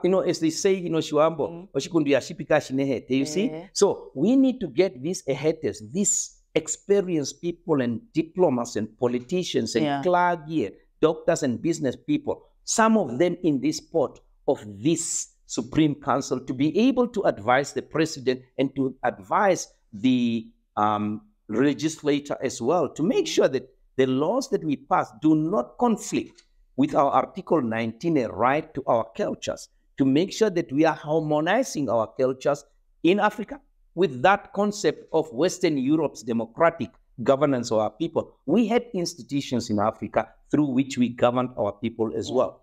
Now, the most important thing that we need to tackle is the socio-economical disparity and inequality in our country as well, to make sure that we cannot get rid of poverty unless we provide employment first. To make sure that we create employment environments and a situation where we can encourage people to come and set up business in Namibia so that they can employ our people and encourage our own people with incentives to actually develop our own economic base in Namibia itself. That's why it will be wise for us to put away 2-3 billion on one side and encourage young people to be given these grants, not that they should pay it back, so that they can risk. We have to take a risk as a government, risk investing in young people. Yes, perhaps 30% will succeed, but that 30%, when they succeed, they will employ others as well. So we cannot run an economic, business of our country without risking. So those are some of the things. But above all, we need to have security in this country. We need to have safety in this country. But to achieve it, we need to invest in our safety and security teams to make sure they are well-equipped and professional and conduct their work out. The moment you get this corruption creeping into our security elements, then we are really facing a destruction of the democracy that we know. So above all, to try and make sure that Namibia continue to grow democratically as a peaceful country, of course, recognizing our international obligations, because I always believe that where there is wars, such as that in Europe and in the Middle East, that is a signal of failure of diplomacy.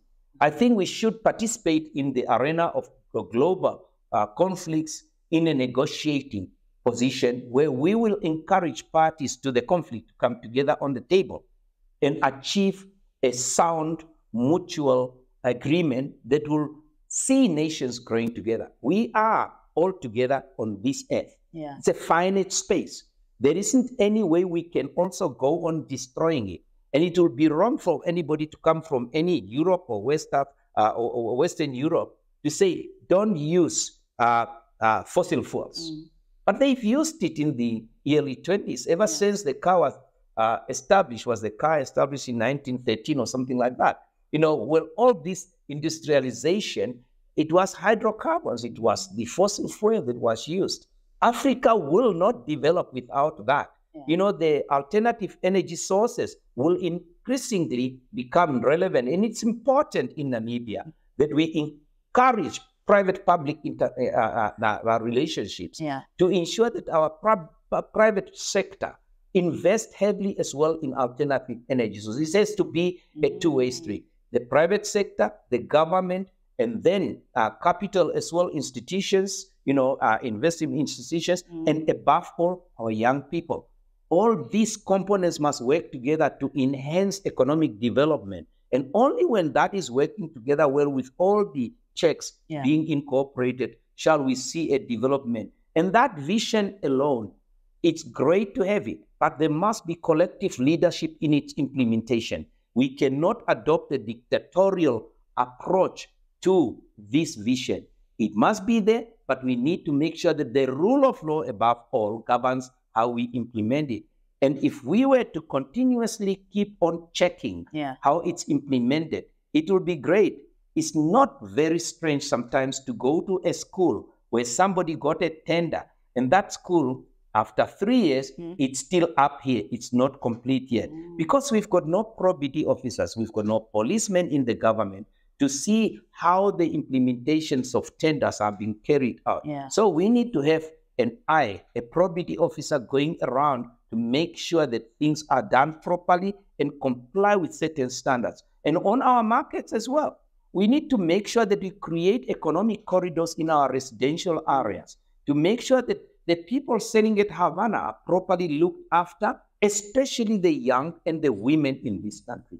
If we are not investing in these people, they continue to suffer. So we need to create a housing scheme that will recognize the need for economic corridors within. And we have set up a team to look at the housing needs of this country And if we can succeed within 2 years to provide everyone with decent housing, to provide everyone with decent jobs that are real to generate a living, as it were, then we would have succeeded in a short period of time. But we should be able to build a power station. Invest 15 billion if you need to in at least decent power stations around the country, including considering, as we said about 2 years ago, nuclear energy, because the nuclear reactors of today is not the same as Chernobyl. They are completely enhanced because of technological advances. So we need to make sure that the young people in this country are technologically advanced and rely on IT, for example. Where do you store your data?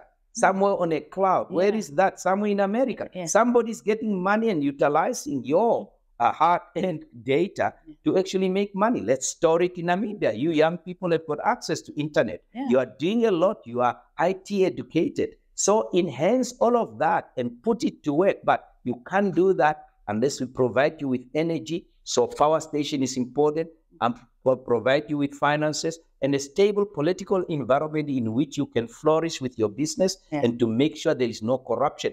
Dr. Itula, as Namibia prepares for the upcoming elections, how does IPC aim to actually differentiate itself and its candidates from the other contestants in the race? Right, thank you very much. We as IPC had come together in April after the 21st of March.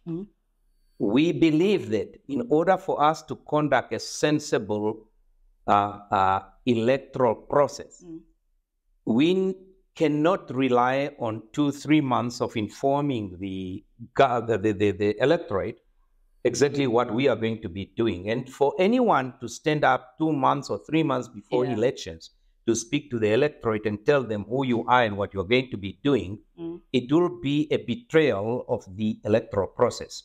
It's irresponsible and it should not be done anyway. And this is why we instituted a 30-month program of leading to the elections. It's a whole process. An election is not a one-off event on that day of 27th alone, but it's a process that needs careful planning. And IPC created committees that came together to plan out a strategy. And if you go to war, this is now the political war, without a strategy, you are bound to fail and you will never win elections without a carefully planned, executed strategy. And a strategy that you need to revisit every now and then, and it's got milestones where you ought to be on a specific day.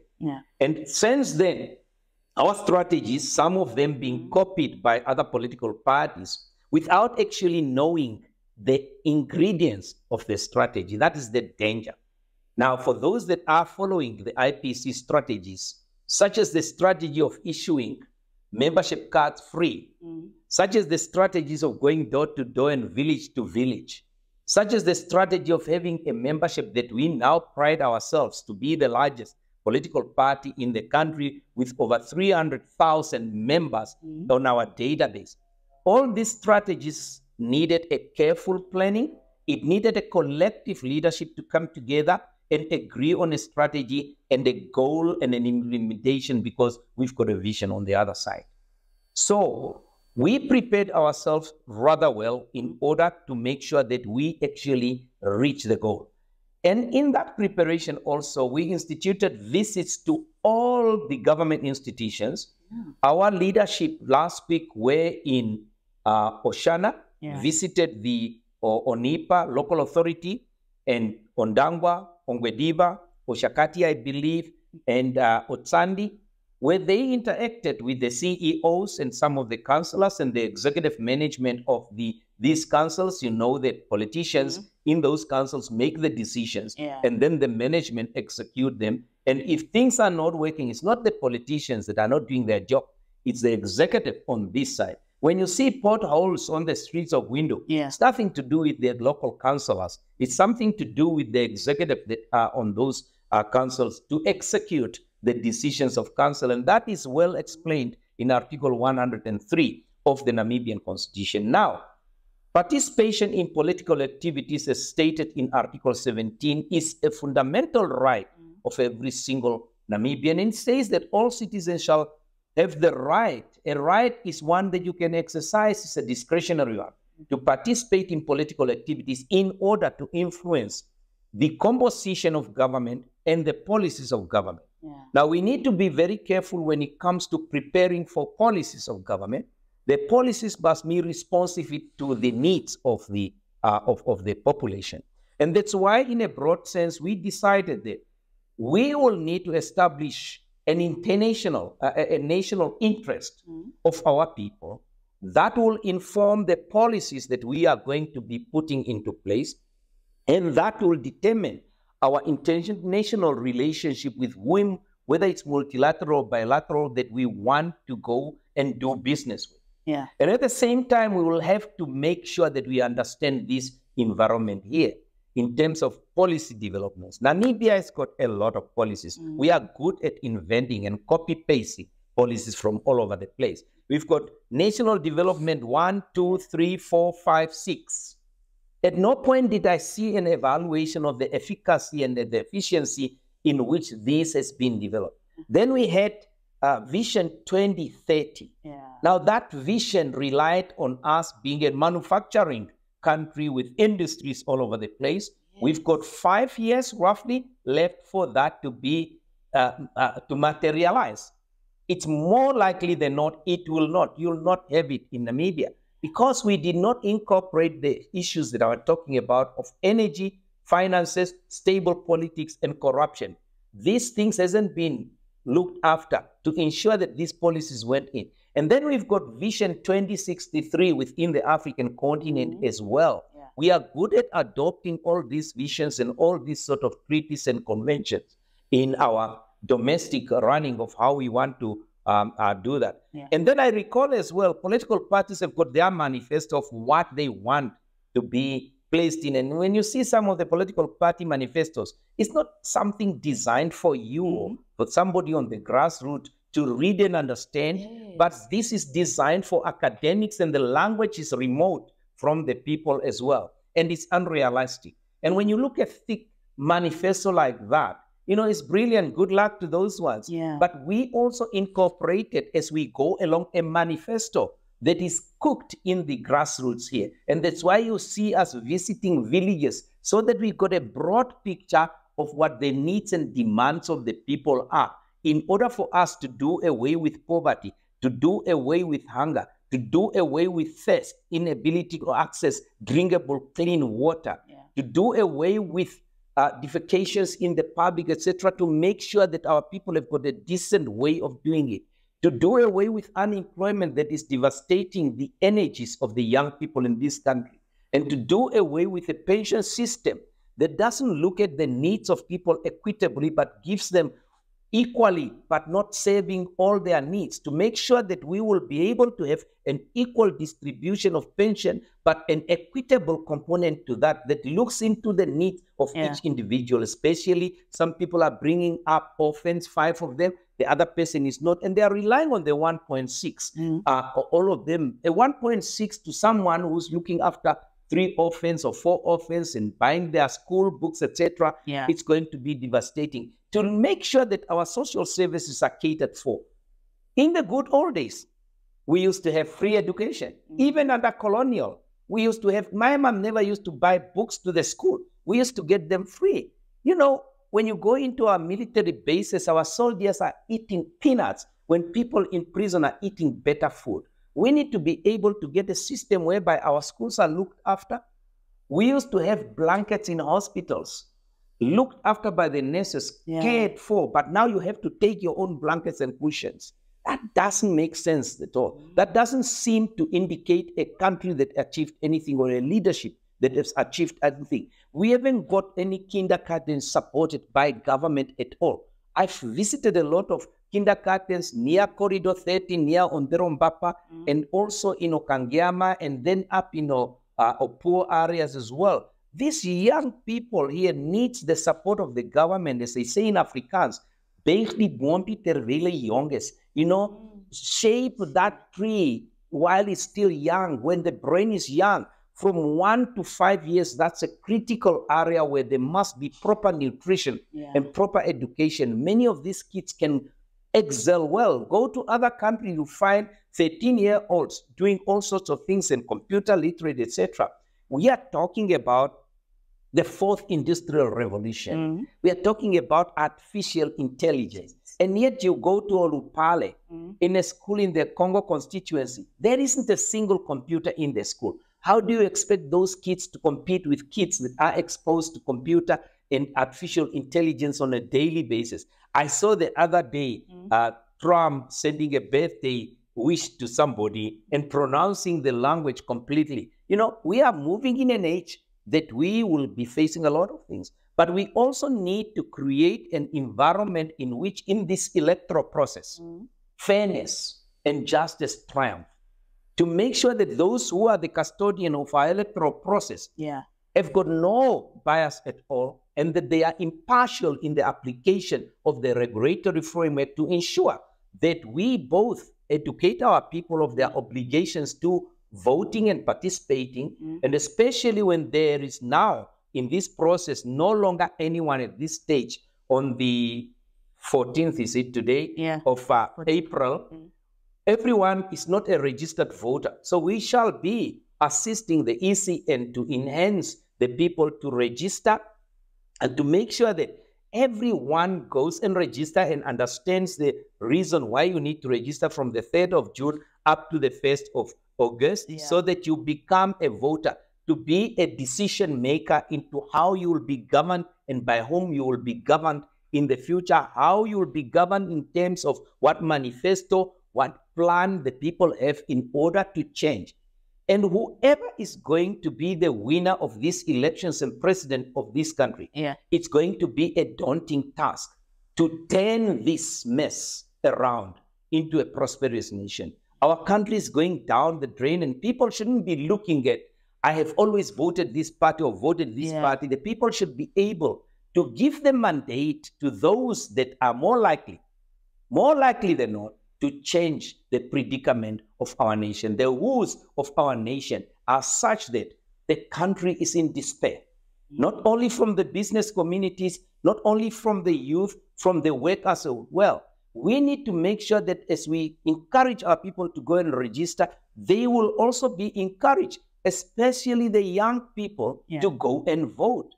You know, young people, the elder said that you betrayed the struggle by not voting. It is now your chance to prove the elders, to say that 99% of the young people stand up and register as voters and go and vote. After all, the elders sacrifice. Some of them are no longer here. Sacrifice for this very, very independence and this right to make a decision of what is to be done with you. So IPC in this arena has prepared itself and has got a strategy that, unfortunately, I can not go into its depth of how we are going to manage the electoral process. And at this stage, IPC has already come to the point, because of certain factors, that we are more likely than not to have won the elections even before we go to the ballot. We have got that confidence based on concrete evidence from our traveling around the country itself.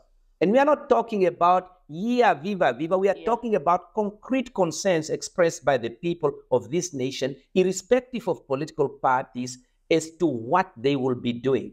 Naturally, yes, we take it with a pinch of salt when it comes to certain areas, but we have got confidence in our people that they will overwhelmingly vote for IPC and its presidential candidate. But when we are given that mandate, there is a need to understand what power literacy means. We need to make sure that when we execute that mandate, we are executing is conscious of sensitive areas in the world that we need to tread very carefully, because we are not an island on its own. We are still interacting with the world. So we are absolutely sure that on the 28th of November, we will be pronounced as the victors. And it's irrespective of that. It doesn't really matter whether we are the victors. will ensure that our cabinet reflects the needs of the Namibian people. It's not going to be surprising for anyone to see an IPC cabinet consisting of good elements within certain political parties, those that really puts the Namibian people at front. It's not going to be surprising for us to appoint even ambassadors who belong to other political parties to serve the people of Namibia. Our intention is not to have an IPC government serving IPC alone. That will be importing apartheid and segregation. What we seek is to integrate our people in their diversity to make sure that we build a united Namibia. And these elections is going to be the pivotal point where Namibia has to decide what type of Namibia shall be after the 27th in this country. And that is in the hands of the Namibian people. What I'm encouraging every citizen, irrespective of political party, when it comes to the presidential elections, I'm asking the Namibian people to go and put a cross at where Dr. Itula is. Because that is the only candidate in the belief of the members of IPC, and my own belief that I will be that honest person that will be able to look at the Namibian people and say, this is for our nation. And not because you were in the bush or because your name sounds like this, but because you are a patriotic Namibian that wants to see a future of this nation to raise ourselves. Yeah. And we are quite certain that we may not be the next Singapore or the next Rwanda, but we will emerge under a new government as a nation that is really progressing socioeconomically. Yeah. So I would urge everyone else to make sure that they register, and not only register, but they spend one sacrificial day in that queue. Only 24 hours to just cast that vote. Yeah. Remember what it took for Namibia to be able to exercise that democratic right. If you could sacrifice retrospectively, spend one day in that queue, one, to register as a voter, and two, to go and vote. And we are absolutely delighted that IPC was instrumental to ensuring that Section 25 and Section 26 of the Electoral Act is amended to allow people now to demonstrate their political activity as citizens by showing that you are a citizen before you vote, such that you will only be allowed to vote if you have got an ID. So those that has got no ID to prove that they are citizens of this country, you will not be able to go to the traditional leader or to the councillor and get a declaration that gives you the right to obtain a voter's card. No, you will need an ID just as much as you need an ID to go and get a loan from the bank. The banks in this country, the financial institution, recognize that the only way of proving that you are a citizen is an ID. Article 17 says that all citizens shall have the right to participate in political activities by voting. Now, a citizen is one who's in possession at the time of voting of an ID. And our agents that will be at those voting booths will be so well trained that there will be no arena or even an opportunity for rigging those elections.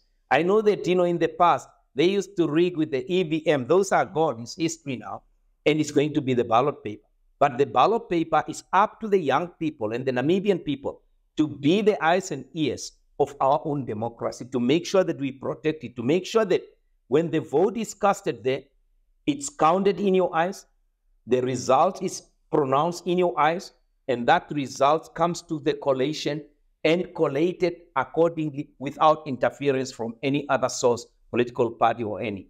And we are asking those that are wielding the power now in government to allow the Namibian people, and we are begging it to do so, to allow the Namibian people to exercise their democratic right. It's not your right to determine what the outcome of the election is. And we will also seek all foreign agents and governments to let the Namibian march with their democracy to that conclusion of the elections without interference of any kind.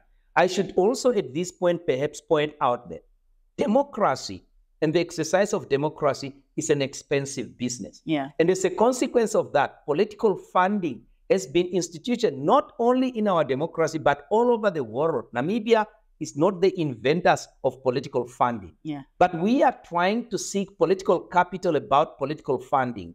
According to the electoral regulation, every political party has got the right to receive up to 4 million Namibian dollars from any individual inside Namibia per year. Oh. So we can go to 10 Namibians and ask them for 4 million each, and we get 40 million. So it's not illegal to get political funding. And we don't even have to declare that at that time. We will have to declare it if it's above 4 million from inside Namibia to the ECN. That is the only accounting authority. And there's a process for that. We have submitted our audited financial reports to the ECN at the deadline of the 30th of November last year. They pronounced themselves and acknowledged it and really encouraged us to maintain that one of the only political parties that was actually to put it in the public domain. And at the same time, you can receive 2 million from anywhere in the world per year, per person, as donation, financial donations to a political party. So financial donation is not something which is strange to Namibia. In America, it goes into billions. Yeah. In the UK and Western Europe, it goes to millions as well. And there are people recognized as this person is a donor to this political party. Is not a crime. Namibians seems to be trading around saying that, where did the IPC got the money for elections? How do you expect me to travel to Okapu and speak to the people there without petrol funding, etc.? Yeah. Our lawyers, our lawmakers in parliament recognize that. It's the very political party in the majority in that parliament that passed that resolution and that regulation to allow for political funding. And now when you get political funding, they are the one questioning, where did you get it from? But they didn't put in the law to say, by the way, when you get it, tell the public in a newspaper where you got it from. They've put it such that we can get 4 from inside, 2 from outside. And then at the end of the financial year, we account for it. We are sitting in the IPC office. And I can tell you, if you lift this table, you'll see a number there. We've got a list of all our assets carefully recorded in our database. And we also have got a carefully recorded source of all our funding for anything. And at this point, perhaps, I should probably mention about these vehicles, the fleet of vehicles, where they said, we got the fleet. You can carry on with your question. But political funding is not a crime in Namibia. It's an essential ingredient of enhancing and maturing democracy. It's as simple as that. Okay. Interesting. So I think, given that 70% of Namibia right now population consists of like young people, so what initiatives are there that the IPC has put in place to actually encourage a larger participation of young people when it comes to election? We need to be very, very careful because that 70% also involves people who are not allowed or eligible to vote. It's a certain population. If you were to take, for example, from the age of 18 up to the age of 40, you've got about 2.5 million people that are voting. And if you take from about 50 to 90, you've got approximately just 100,000. So the rest of it is all over the place. They're about from 60 to 90, you've got that. So the bunch of people here that are going to vote is in this category here. Now, we know in 2019 that the eligible voters was 1.3 million. And out of that 1.3 million, 825,000 voted for the various political parties and various candidates. His Excellency departed got 464,000. I got 249,000. And Honorable Venani got 43,000. Honorable Aswarboy got 12,000, and Honorable Appius got 12,000, with the others getting less to the 1,026 that Honorable Mpilongo got. So in order for us to project this from what we've had historically, and now with a population of 3 million, it's more likely than not that the voters this year, they will, depending on the people going to register, reach the level of 1.8 million. So it could be that 1,800,000 people may register to vote. Now, it's first past the post in the presidential election, whoever gets the first 51% to do so. And also, proportional in terms of Article 46 as to how many people need to go there. We also need to be aware that voting is a secret ballot.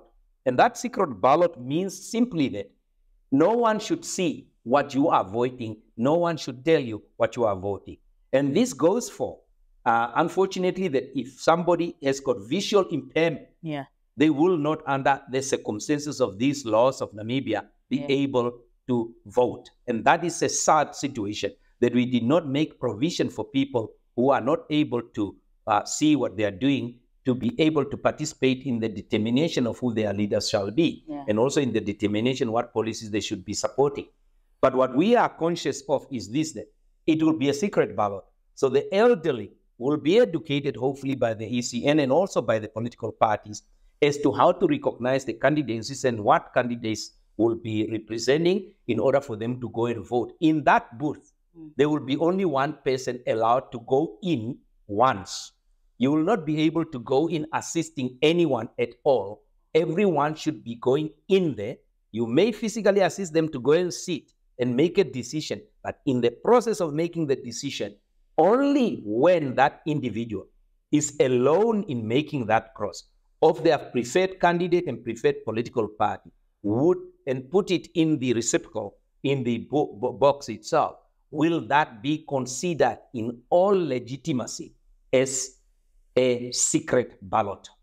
But the moment that an agent goes in there and tells the person, make the cross here, as used to be, where the other political parties used to encourage elders to be assisted by agents who were basically on their side, that is not going to be tolerated. And if anything of that nature takes place, that vote will become null and void, spoiled vote, ballot, completely. And we will have our agents to make sure that they protect that process entirely throughout the 4,241 ballot booths. So our nation is going to go to the polls, and those polls will determine which road Namibia is going to take. We are at a crossroads. We cannot have business as usual anymore after 34 years. And it's up to you to start thinking about what the future will be. How are we going to encourage the youth? At the moment you have seen those beautifully clad all white caps and T-shirts around the whole country. We've got hundreds and hundreds of them. Those are the agents of change. They will be the agents of change now, but we will try and make them the agents of economic change later. They will be the people who will enhance the knowledge of the people and encourage people to go and vote.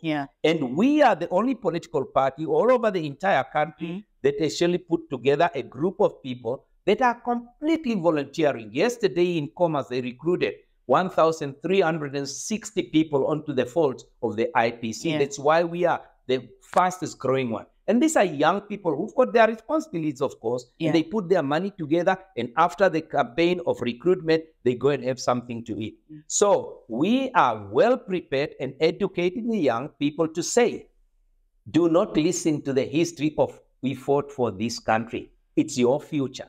And if you don't stand up to go and vote, and if you listen to those that constantly said, your future is tomorrow, your future in IPC is now. And it's now that the young people need to stand up and do something for yourself. The elders did that to bring about independence. Now for you, for economic independence, for you to be able to integrate your skills and knowledge into economic development in this country, you need to determine who's going to govern and which policies will be implemented to enhance that. So our young people are conscious now. They are no longer in the olden days where you can be told, do this, etc. They know what they want. And we want to encourage them constantly to make sure they expand upon executing the directives of the IPC and educating the fellow youth. Don't go and hide behind, I was born in this party, I was done this, and my daddy did that. Start saying, I want to carve my own future. Let's clip the wings away from the nest and start flying on your own. That's very true. It's very true. So before entering the political arena recently now, in 2019, you had a very distinguished career as a medical doctor. or as a dentist, as you say. So what are your views on the state of the healthcare services in Namibia, and how does IPC plan to address the healthcare challenges if elected into power? Our healthcare is in shambles, really. We've got young men and women trying their best to try and administer and provide care to our people. Yeah. But they are not provided with the means to do so. The amount of money that is spent in the healthcare service is not adequate for us to provide for the healthcare of the people that they need. And I think what we need is a very careful evaluation, if we already started doing that. We actually asked the government in a document that we will be also sending out to them to provide us with status reports of each ministry to be able to determine exactly what is it that will be required. At the moment, we are not the custodians of the information. Yeah. It will be wrong for us to give you a whole platter of this is what we are going to do, this is what we are going to do. We haven't been to the nation's coffers to find out how much finances are there. What is Namibia's liability in terms of debt?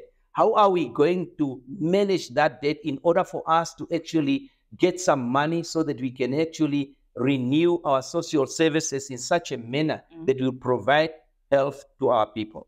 Now, we also have to look at health not only in terms of hospitals, but we also look at to health in terms of the providers of the service themselves.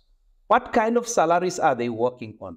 How are they trained? What is their professionalism? What values and behaviors do we detect from the health professionals? Can you really go down to a health professional in Namibia and understand the principles of informed consent? Is there informed consent in the manner in which we treat it? Increasingly, many of our young people succumb to operations in our institutions. Do we have a system of reviewing what went wrong to make sure that it doesn't take place anymore? Do we have a system of determining how efficacious and effective we are implementing policies in terms of actually having a universal healthcare? We are looking towards a universal healthcare, a healthcare that is accessible to everyone. There is no point building hospitals and they cannot be accessed by the people who need them. Yeah. We need to have a system whereby everyone should be within a short period of time, 10 kilos or something like that, to a health facility. Be it a mobile health system or be it a health system that is actually linked to another referral hospital. When I was in Magedi village about 2 weeks ago, which is not very far from Murani Gate in Kavango, there was not even a delivery room there. When women get pregnant and are about to deliver, they have to travel 125 kilos to Rundu or another 125 kilos to Grootfontein, depending which jurisdiction they fall in. Yeah. We should break the barriers of jurisdiction away there. You can't get somebody getting sick in Okahanja and they have to be referred to Otjiwarongo first and Otjiwarongo to Windhoek. It doesn't make logic at all. Science doesn't work like that. So we need to be able to provide health facilities and trained men and women to deliver services to our people. When I was in Kasika village, a young lady told me she was highly pregnant and she had to go by wheelbarrow 10 kilos to Impalila Island where the next clinic is, and she lost the baby halfway because of all the up and down in that. And a young man lost his life from Kasika into Katima Mulilo because there wasn't any transport and it takes 3 hours to go and 3 hours to go back, and he was losing blood. Yeah. We cannot have a situation in this country where access to health is limited by resources. We need to make sure that we apply sufficient resources. Our budget must be really well in the health scheme. And we should. Why can't we? People referred from Katima Mulilo. Many of them die in that 500 kilo travel to Rundu, let alone the 800 plus to Windhoek itself. Why can't we have some form of air ambulance to pick up these people and bring them in 2 hours, 1 hour and something into Windhoek? Why can't we actually build a hospital in Katima, a referral hospital in Katima that will also be assist our neighbors in Angola and our neighbors in Zambia and our neighbors in Botswana? That's an ideal place to build a referral hospital. And we should be able to build a referral hospital in the south. Yes, it's sparsely populated. Yeah. The voting power in Karas is 53,000. In Hardap is 48,000. So it's a small 111,000 voting power there in terms of the population. The population of the two regions is the same population as Soshikoto, but that does not mean that because there are no people, you cannot have infrastructure there. It's the same as traveling from Grootfontein to Tsumkwe in a gravel road of some 300 kilos. We cannot allow our people to die in areas because we are saving money, not creating an infrastructure there. Once we create an infrastructure, trade will come and health will come as well, and we'll be able to have health facilities all over this country. When you go down to Aminus, that is the nearest clinic that you get to Corridor 30, and there is no clinic in those areas there. You go down to Okombahe and you go down to Omashete as well. The clinic is just there, but everybody else has to come and travel 30 kilos, 20 kilos to come to a hospital. Now, how do you expect a 70-year-old who's got high blood pressure and couldn't get him medication, and then they have to travel long? We've got drones in this country who can deliver these things through drones, and we can have an infrastructure of delivering chronic medicine requirements to our population around in the country. So there's so much innovation from the young people that we need to support for you to see how best you can enhance our health system. But in terms of physical infrastructure, roads and hospital and equipment, the government should be able to provide for that. We need to make sure that our public health system is not only akin to the private sector in Namibia, but is compatible to the Western world of the UK's and the United States of America. It's the same human being. Why do we have other standards that we must apply the same standard? So we will be investing heavily in our hospitals because hospitals are fundamental and pivotal to a healthy workforce. An unhealthy workforce cannot generate enough economic activities for us to grow our economy. So it's pivotal. And it's like finances and electricity and health. All this needs to go hand in hand. We will be evaluating the current policies. We will be evaluating what is in the coffers. We will be evaluating what tax regime we are going to implement across the board to make sure that we generate enough tax, because like anybody who gets a salary, a government gets its salary as it were from the taxpayers, and it's from the taxpayers' pocket that we take money for pensions, for hospitals, building infrastructure. But we also need to enter into a private-public partnership to make sure that we enhance the ability of delivering services to our people. Our health facilities, whether it's a hospital in Keetmanshoop, Luderitz, Windhoek, or Puo, or even Oshakati, or whether it's a hospital in Katima Mulilo and Rundu, are in a terrible state of disrepair. And our workers are not encouraged to actually be professionals in an environment of that nature. So we've got a whole refurb that we really have to rehabilitate the whole service to make sure that it's akin to a standard conducive to real care. And we also have to look at our academic institutions as well. What are the products that we are producing from there? What standards are they achieving? Are they compatible with the world? Are they going to be able to understand the principles of delivery of health care? It's not only being a doctor on your shoulders and you go and throw needles into people, but having an understanding of the rights of the human being before you even administer medication to them, to understand they've got a right to determine what is to be done with their own body and to respect that determination too. You cannot force someone to go and get an abortion when they don't want to do that. You can also not have a rule, as is the case in Namibia, where when a woman wants to no longer have children, they have to consult their husband. Where is the self-determination? Where is the right to dignity and integrity? It is inherent in the person, not inherent in the others. We need to make sure that we teach our health professionals to understand their responsibilities towards us and towards each other. But they cannot carry that out if we don't provide them relevant infrastructure that will be conducive to them to be real professionals in a professional environment. That is so true. That is so true. So beyond national borders, there's a growing momentum towards Pan-Africanism. So how do you envision fostering a stronger ties and collaboration among African nations for the mutual growth and prosperity? When the Africa Free Trade Agreements were signed in Kigali, I said, wow, the dreams of Lumbumbas and the dreams of Kwame Nkrumahs are suddenly coming. And some of these giants of Africa that envisage an Africa that is integrated, incredible.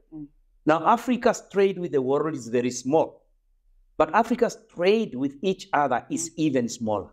So if we are going to even have the envisaged Pan-African attitude that was developed by our giants that were here before us, that will strengthen us as Africans to be able to trade with each other. But that will depend very much on the leaders of Africa. Very often, the policies of governments are attributed to the nature and the type of leadership that you've got. Africa needs to get a leadership that understands the integration economically of our people and also understand how we can foster a relationship between nations, a peaceful relationship that is working towards mutual understanding and harmonizing our trade. Unless we can do that in a Pan-Africanist way, we will not be able to move Africa an inch away from its begging bowls that it goes around the world, out there. So we need to make sure that we empower our own people in our countries, empower our own people by opening the borders so that you can go across the borders and trade. And only then shall we be able to talk about Pan-Africanism in the real objective trade of our economic trade, but not as a theory that has been very often the many speeches that has been delivered. We need to move away from those speeches of Pan-Africanism to the actual implementation and execution of the ideals of how Africa should have been.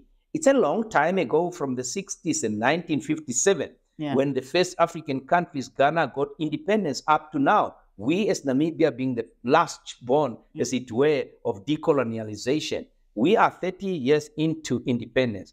We are hoping to really travel faster in our economic endeavors as well, to be able to trade with the world. When you go to the 200 years of independence in Brazil, etc., and you compare what is taking place there and compare what is taking place in Namibia, we are doing fine. But we need to be able to open the borders, not only with Africa, but with the rest of the world so that we can trade. But that will depend on what tax regimes we have in here. No one would want to come to Namibia to invest 100 Namibian dollars only to get 60 back. No, people want to grow their money. And people don't go into business to make a loss. They go in to make a profit. And unless somebody can actually see an incentive, if we tell everybody, come and make a factory in Namibia, you employ 200 Namibians, we'll reduce your tax to this much, and that's fine. Our tax regime is just too high at 34. Who wants to come and make an economic kill in Namibia with that kind of tax regime? We need to look at it, and we need to look at all the tax regime. We need to have a very disciplined fiscal policy, and we need to make sure that we don't go spend.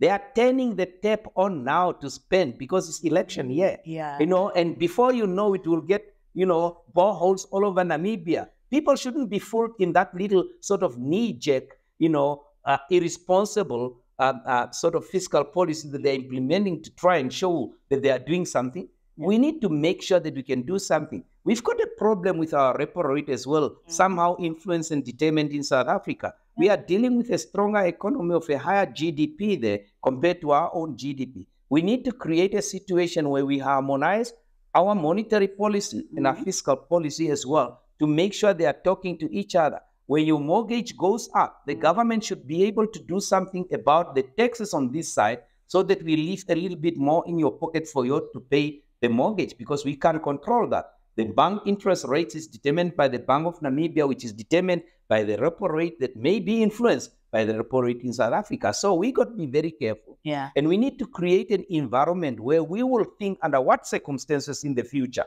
should we de-link the Namibian dollar from that of South Africa. At the moment, we are in a precarious situation that we can't do that, because 80% of our imports is coming from South Africa, especially in food, etc.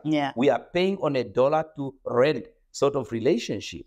But if we have to go and pay on foreign currency, we need to have a foreign currency base in Namibia sufficient enough to feed us. Otherwise, if we delink now, we will really have economic disaster. Hunger and poverty will come to our shores, as it were. So we need to create an environment. if we get this oil discovered at the coast to work really well, and we don't get the Dutch disease, and we've got a very regulatory framework with all the necessary laws there are, and we empower our people in terms of the local content that supports the industry in the ocean, and if we develop our kudu gas so that we actually generate power from Lüderitz to power our industries, we'll be going to the bank laughing, and our people will be able to get their pensions high, and young people will be able to go to education free with the government paying them even a salary to be able to be educated, because we're investing in the future of the country. So under those circumstances, we might then consider, okay, we'll deal it. But until such time that we invest heavily in agriculture to make sure that young people that are even growing bananas these days can be supported by government. And we need to identify hectares and hectares where we can invest as a government, albeit individually, but also in private-public partnership, but having a very carefully regulated administration. It's administration that often leads to the mismanagement of our schemes, like that of Dogalinen and those of Sinkonda in Bunza Palace. So if we have got agricultural projects that are going and they are very carefully regulated, and we are actually having people with the knowledge managing them, Namibia will be able to feed itself. And only then can we say we are now independent in terms of food from South Africa or any other country. No country can be completely independent. Not thanks for the seasons. You know, even Europe has to eat Southern African apples because the weather is different on the other side. But we need to make sure that we've got a very carefully designed program that we should be able to implement to create jobs and to make sure that we've got a sustainable growth of an economy up to 6%, 7%, very ambitious, perhaps 6.5, 6.3. So that will be able to enhance our economic growth to an extent that our people will be feeling much, much happier. Interesting. So now, Dr. Itulo, I want to kind of move away a little bit from politics and from but I want to speak to you as an individual now, as Panduleni. So what are some of your personal passions and hobbies that really jubilate you? If you go into my office at home, I've got shelves and shelves of books and books and books. Knowledge is power. And I will encourage everybody, every young person to be able to read, get books to read, you know. And the fact that I've got different qualifications, it just exposed me to different ways of thinking as well. You see, I always consider a brain to be a huge empty library. And unless you stock that library with knowledge in all those shelves will remain and continue to be empty. And only through acquisition of knowledge, through reading materials, etc., whether you're doing electronically or the old good-fashioned newspaper or book, etc., only will you be able to broaden your knowledge as well. We are victims of our environment, and if you don't enhance your environment in giving you knowledge, you will not be able to acquire that knowledge by sleeping and dreaming. It doesn't come that way. It comes through a lot of discipline, a lot of hard work. I am also very conscious about that a functional brain needs to be in a functional, healthy body. We need to be fit in order for us to function. Even before I came here, I needed to make sure that I've run at least 5 kilos before I come down here. And I do that on a regular basis. Not always the same time, depending on where I am around the country. But above all, you need to respect your fellow human being. You need to respect their dignity. You need to respect their integrity. Only when you can respect the other people can they respect to you as well. I'm absolutely passionate that people can harmonize their ideas, have absolute pristine moral and ethical principles to make sure that when we conduct ourselves, whether privately or publicly, we bear into contemplation the impact that our conduct may have on the other. And that can only come through training yourself to do so. There is a lot of people said, I'm passionate about this, I'm passionate about this. But when you go to UNAM, people who enter as teachers, it's the 7th choice of what they wanted to do.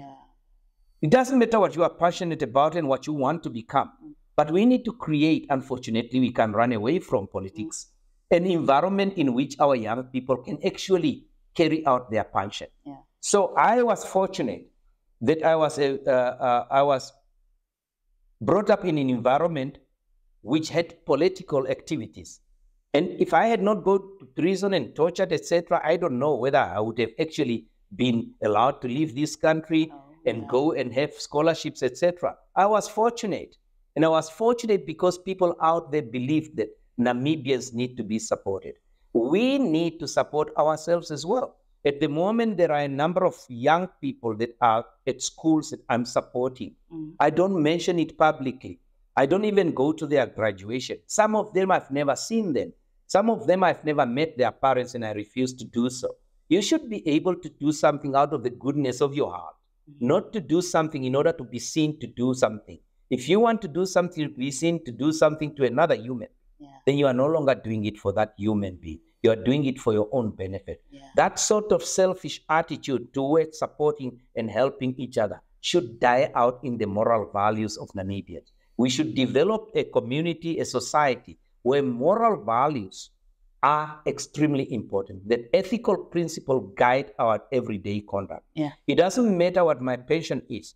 One of my biggest passions is to see other people happy. Anyone in distress is a distress to me. And that's probably where I come from, having been brought up by a single parent as well. That is critically important because I had to make sure that we as a unit, as a family, is looked after. In my younger days, I would go to La France and come back with a big bunch of firewood because we didn't have electricity at that time. And I would be coming down and sit down and cook for my mother and the children. And I would look after my baby, my mom's children, etc. as well, just like everybody else is supposed to do. It's not an extra show, and still go to school and still come back and wash nappies those days. You young people have got the ones that you pollute the environment, etc. But we need to be able to do things for others for our own satisfaction and not the satisfaction of the others. Of course, we've got a responsibility as society to ensure that our moral and ethical values are of a high standard. Yeah, that's very true. So maintaining your professional commitment with your personal lifestyle can obviously be very demanding. So how do you maintain your harmony between your career, your family, as well as your personal well-being? There are 5 of us. There's Itula, the political leader, Itula, the lawyer, Itula, the dentist, Itula, the uncle to my nieces that I live with, and Itula, the social animal too. So I haven't denied myself any of those, but they operate in different environments and different spheres as well. But it's all about discipline and being organized to be able to be in all areas exactly in that atmosphere. And a lot of people, when they travel with my nieces, if they discover they were my nieces in the taxi, say, "You live with Dr. Itula. How does he eat his food?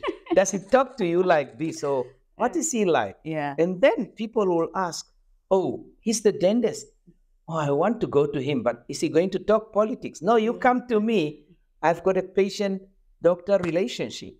And that patient-doctor relationship does not be breached by my external sort of activities. I will completely look after you, seeking your informed consent in all along the road, and teaching you and educating you about your responsibility towards your health. And that is what I have trained to be.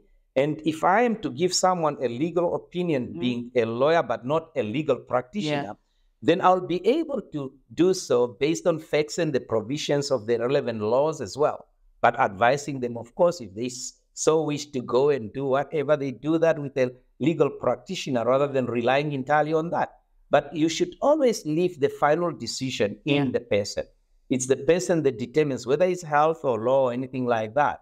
And then conducting myself as a leader, I conduct myself as a leader that listens to people. Many of my leaders, it's the way that we structured the parties to make sure that every single Monday since our inception, we've got a steering committee that come together and discuss the issues of the party. And very often myself and our national general secretary will work hand in glove. I come to an office there every single morning, 30 minutes, an hour, and probably 3 times in and out. I don't have an office at the IPC's headquarters. I go to the chief administrator, our national general secretary, a formidable woman of knowledge and ability and compassion to what she's doing, and seek her advice. And sometimes I propose, let's do this. Yeah. And NGS will say, no, we will not do that. I said, NGS, let's issue out a press statement on current issues. Yeah. No, we don't want to do this.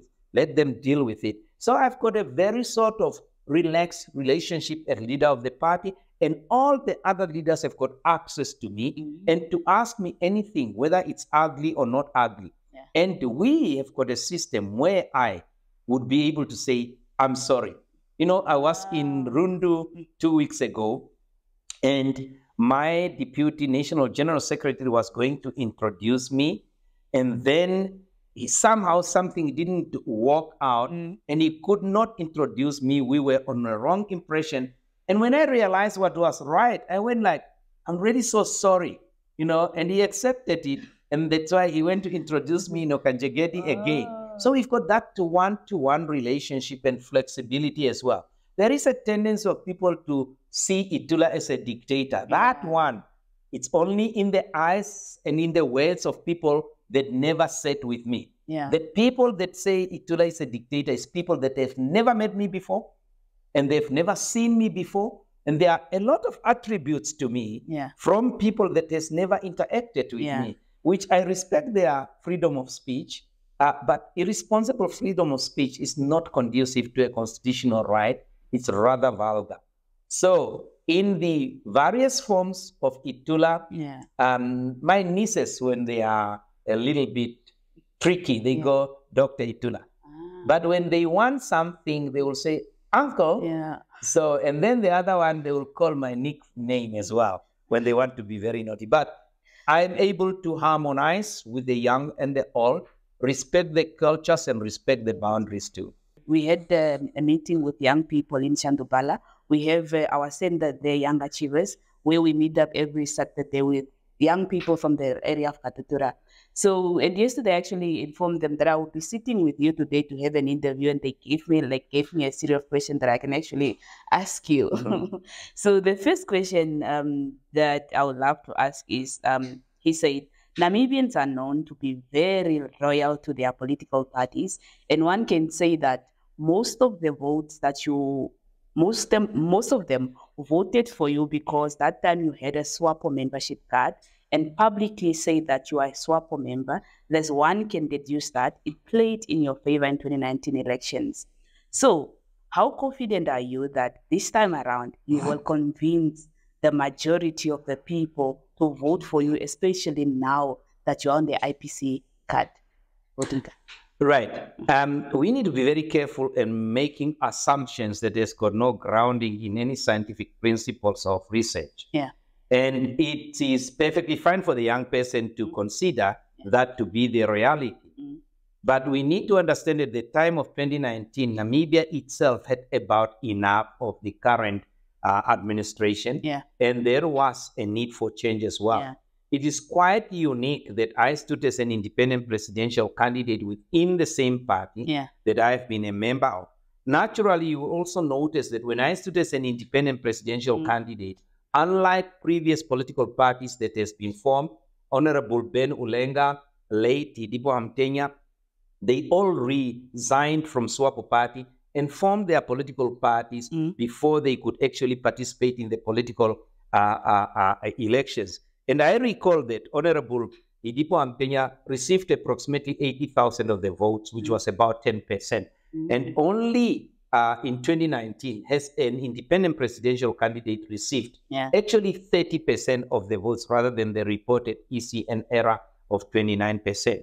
And that was a combination of a lot of young people seeing the energy in the campaigns that I conducted, but also a lot of elders who were absolutely had enough of the current administration. And we also had so much going on at the same time. And it was only on the eve of Fish Road as well. And the corruption that has been taking place in the government has probably driven a lot of people within the SWAPO party to vote for me at the time as well. Now, What convinced me that people will vote for me and I will be able to achieve more than the 240,000, 50,000 that they voted for me? One, in the previous instance, I did not have an infrastructure. I didn't have a leadership all over the country. There wasn't any branches of the independent presidential candidate. What I did is go in each town and positioned what I called my commanders, who were able to harness the vote of the people around in the area. On this occasion, we are the largest political party in Namibia with over 300,000 people that are more likely to be members of the party, not out of question, because they want change. It's change that is critically important, and that change will have to start with each and every individual. Yeah. And that change is a change to make sure that what has been taking place is no longer going to be allowed to carry on. Vote for any other candidate. That status quo will remain because they've got allegiances to each other. I've got no allegiances to any member of the SWAPO party at the moment. I've got no allegiance to any member of any other political party in terms of what we will be implementing. Yeah. And I mean we, essentially as the operative term of the IPC governance principles, that it's not going to be a one-man band. So the number of people that will be voting for me will be mobilized by the multitude of ground mobilization troops that are active as we are speaking all over the country without me being present there. There was this notion that IPC is only Itulah. That notion is gone because the people are operational and recruiting membership to the party and educating the membership to vote. And when you just look at the march from Onipa to Ondangwa, the number of people that were actually showing their support there is incredible. We would have said 90% of the people along the road voiced their name as well. At that time, I wasn't known in Namibia as part of the politics. It took me 3 weeks after I was registered as a political presidential candidate to actually get those votes. Now we had 3 years for people to know who is Itulah. And I've got the feeling that they don't only know Itulah the name, but they also know Itulah the principled leader of a political party. You could only see the difference between IPC and the other political party in the manner in which we maintain a united leadership. There isn't any wrangles of power struggles in IPC. Just look on the other side of the fence and see what is taking place in some of the so-called seasoned political parties in Namibia that has been there, some of them for well over 40 years, 60 years, but they are still not able to decide how to lead themselves inside, no, let alone how to lead Namibia. So when we are going to the ballot, we are going then knowing that we've got a leader that we are electing that has been able to lead a political party from inception in unity, where he's been able to empower young people in the leadership, especially our vice president and our national general secretary. When you get to look at one of our councillors, Aitota Otili Inongwediba, and many of our young councillors, when she became a councillor, I think she was 22, but she's now flourishing as a full-fledged politician, still learning. And the other day when she came to this office to say, I just came to inform the leadership that I've been selected with our council to go to Belgium. And it was brilliant to see young people going. Our vice president has been to so many summits around the country. He is now around the world and in Africa. He is now the chairperson of the Forum of Mayors in Namibia. And he also serves on Southern African mayors and also global mayors forums. All these things, IPC, because of his leadership, opened opportunities for young people to advance and to go on. So the election in this country this year will not be determined because of my historical participation, but it will be determined by the policies and the pronouncements that we intend to implement, the change that we want to bring about. And if young people want to see change in this country, there will be no other political party to vote and no other candidate other than Itulah and IPC. Whether I'm biased or not, I'm being objectively honest that if we vote anything else, we will be in worse situation than we are. I'm quite sure that a young people will understand that it's not about me. I'm only the vehicle and the door to better prosperous future for a lot of young people if they do vote for us. Interesting, interesting. So the other question actually says that, do you believe in a globalized world of liberalism or Pan-Africanism? A liberal world that is able to trade liberally, where there are no boundaries, etc., is a one that is going to flourish, that will enhance the well-being of us as citizens of the world. And we've got this finite environment called the planet Earth here, that we are all responsible. As we increase our liberal manner in which we are trading as well in the world, we have to do so responsible to make sure that we don't contribute to the global warming that is going to be destroying our environment. We don't have an opportunity or technology to create another Earth next door that is going to be as fertile and livable as it is in our environment now. We've got, and especially the young people, a responsibility to secure that the fauna and flora of this world will be sustainably for generations to come. We are custodians of this. And if we are going to introduce liberalization and also Pan-Africanism, we do so responsibly, ensuring that it will remain here when we are no longer here. So I believe that the boundaries will be gone. And I believe that there will be hardly anyone being recognized as belonging. When you go into London, you say, when I went to London the first time, I saw all these black people. I thought they were all from Namibia. And I was speaking to them in Ocherero and whatever, and somebody said, no, they don't speak that language. But hopefully, in the future, we will be able to get to that extent. But we need to be very careful in terms of Africa. It's not impossible. But having lived in European countries, Germany still got disparities about the different groupings. You go down to the United Kingdom, you still have got the Scots and the English and the Welsh. They still live differently. In America, you've got the Southerners and the Northerners. It's a human nature. But what we need to do is to break the boundaries and to make sure that we integrate. You know, we don't want to assimilate people into believing that you belong when you don't belong. Look at Singapore. They were able to integrate the Chinese, the Indians, and the Malay into one united Singaporean community. We are able to do that in Namibia, and I'm pleased to see a lot of people actually belonging to each other in Namibia itself. And soon, with all the boundaries gone and able to liberally trade with Africa, those boundaries will go. And that globe will be a globe that one would cherish when you start living in it. But responsibly, we need to operate within the premises of the laws as well. Regulation is important. Wherever human beings came together, rules have been there. It's the rules that glue us together. It doesn't matter what we do in the world, whether we liberalize trade or anything like that. We need to make sure that we've got something that bounds us to keep in the line and not destroy what we have created. It's going to be hard, but it's not unachievable. Thank you so much, Dr. Itulah. Before I actually let you go, I just want you to, looking ahead, what legacy do you hope to leave behind, both in politics and as well in the broader contribution of the society? There is a danger trying to be someone else. You should never try to say someone left a legacy that I need to follow, because those people have been molded by the environment. Whether it's Mahatma Gandhi in India or Barack Obama in the United States or Margaret Thatcher on the other side or Brezhnev in the Soviet Union or Kenneth Kaunda next door here. They have left their legacies which was shaped by their environment. The environment in which the future will be different from the environment that I am and where I'm exercising the exercises of my constitutional abilities.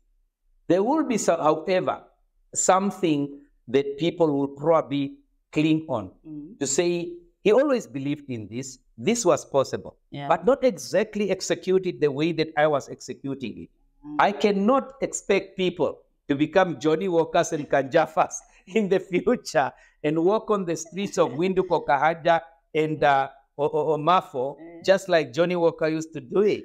You know, I'm expecting people to look at what we have achieved out of this, because this is the tilting, to try and unseat a liberation movement into the harmony of a nation completely independent of the ropes of the past, into a nation which can now build itself without saying, were you in exile? Are you born free? are you born in exile or anything like that, but a nation that says we are working for Namibia. If there is going to be any legacy, the legacy must be defined by the future, not by the past. Interesting. So thank you so much, Dr. Itula. Is there anything else that you would like to address before I actually let you go? I think it will be absolutely criminal if young people do not determine their own future by going to the ballot. So it's your future, and change will start with you. If you don't change in your neighbor, in your region, Namibia will not change. It's your future, not mine.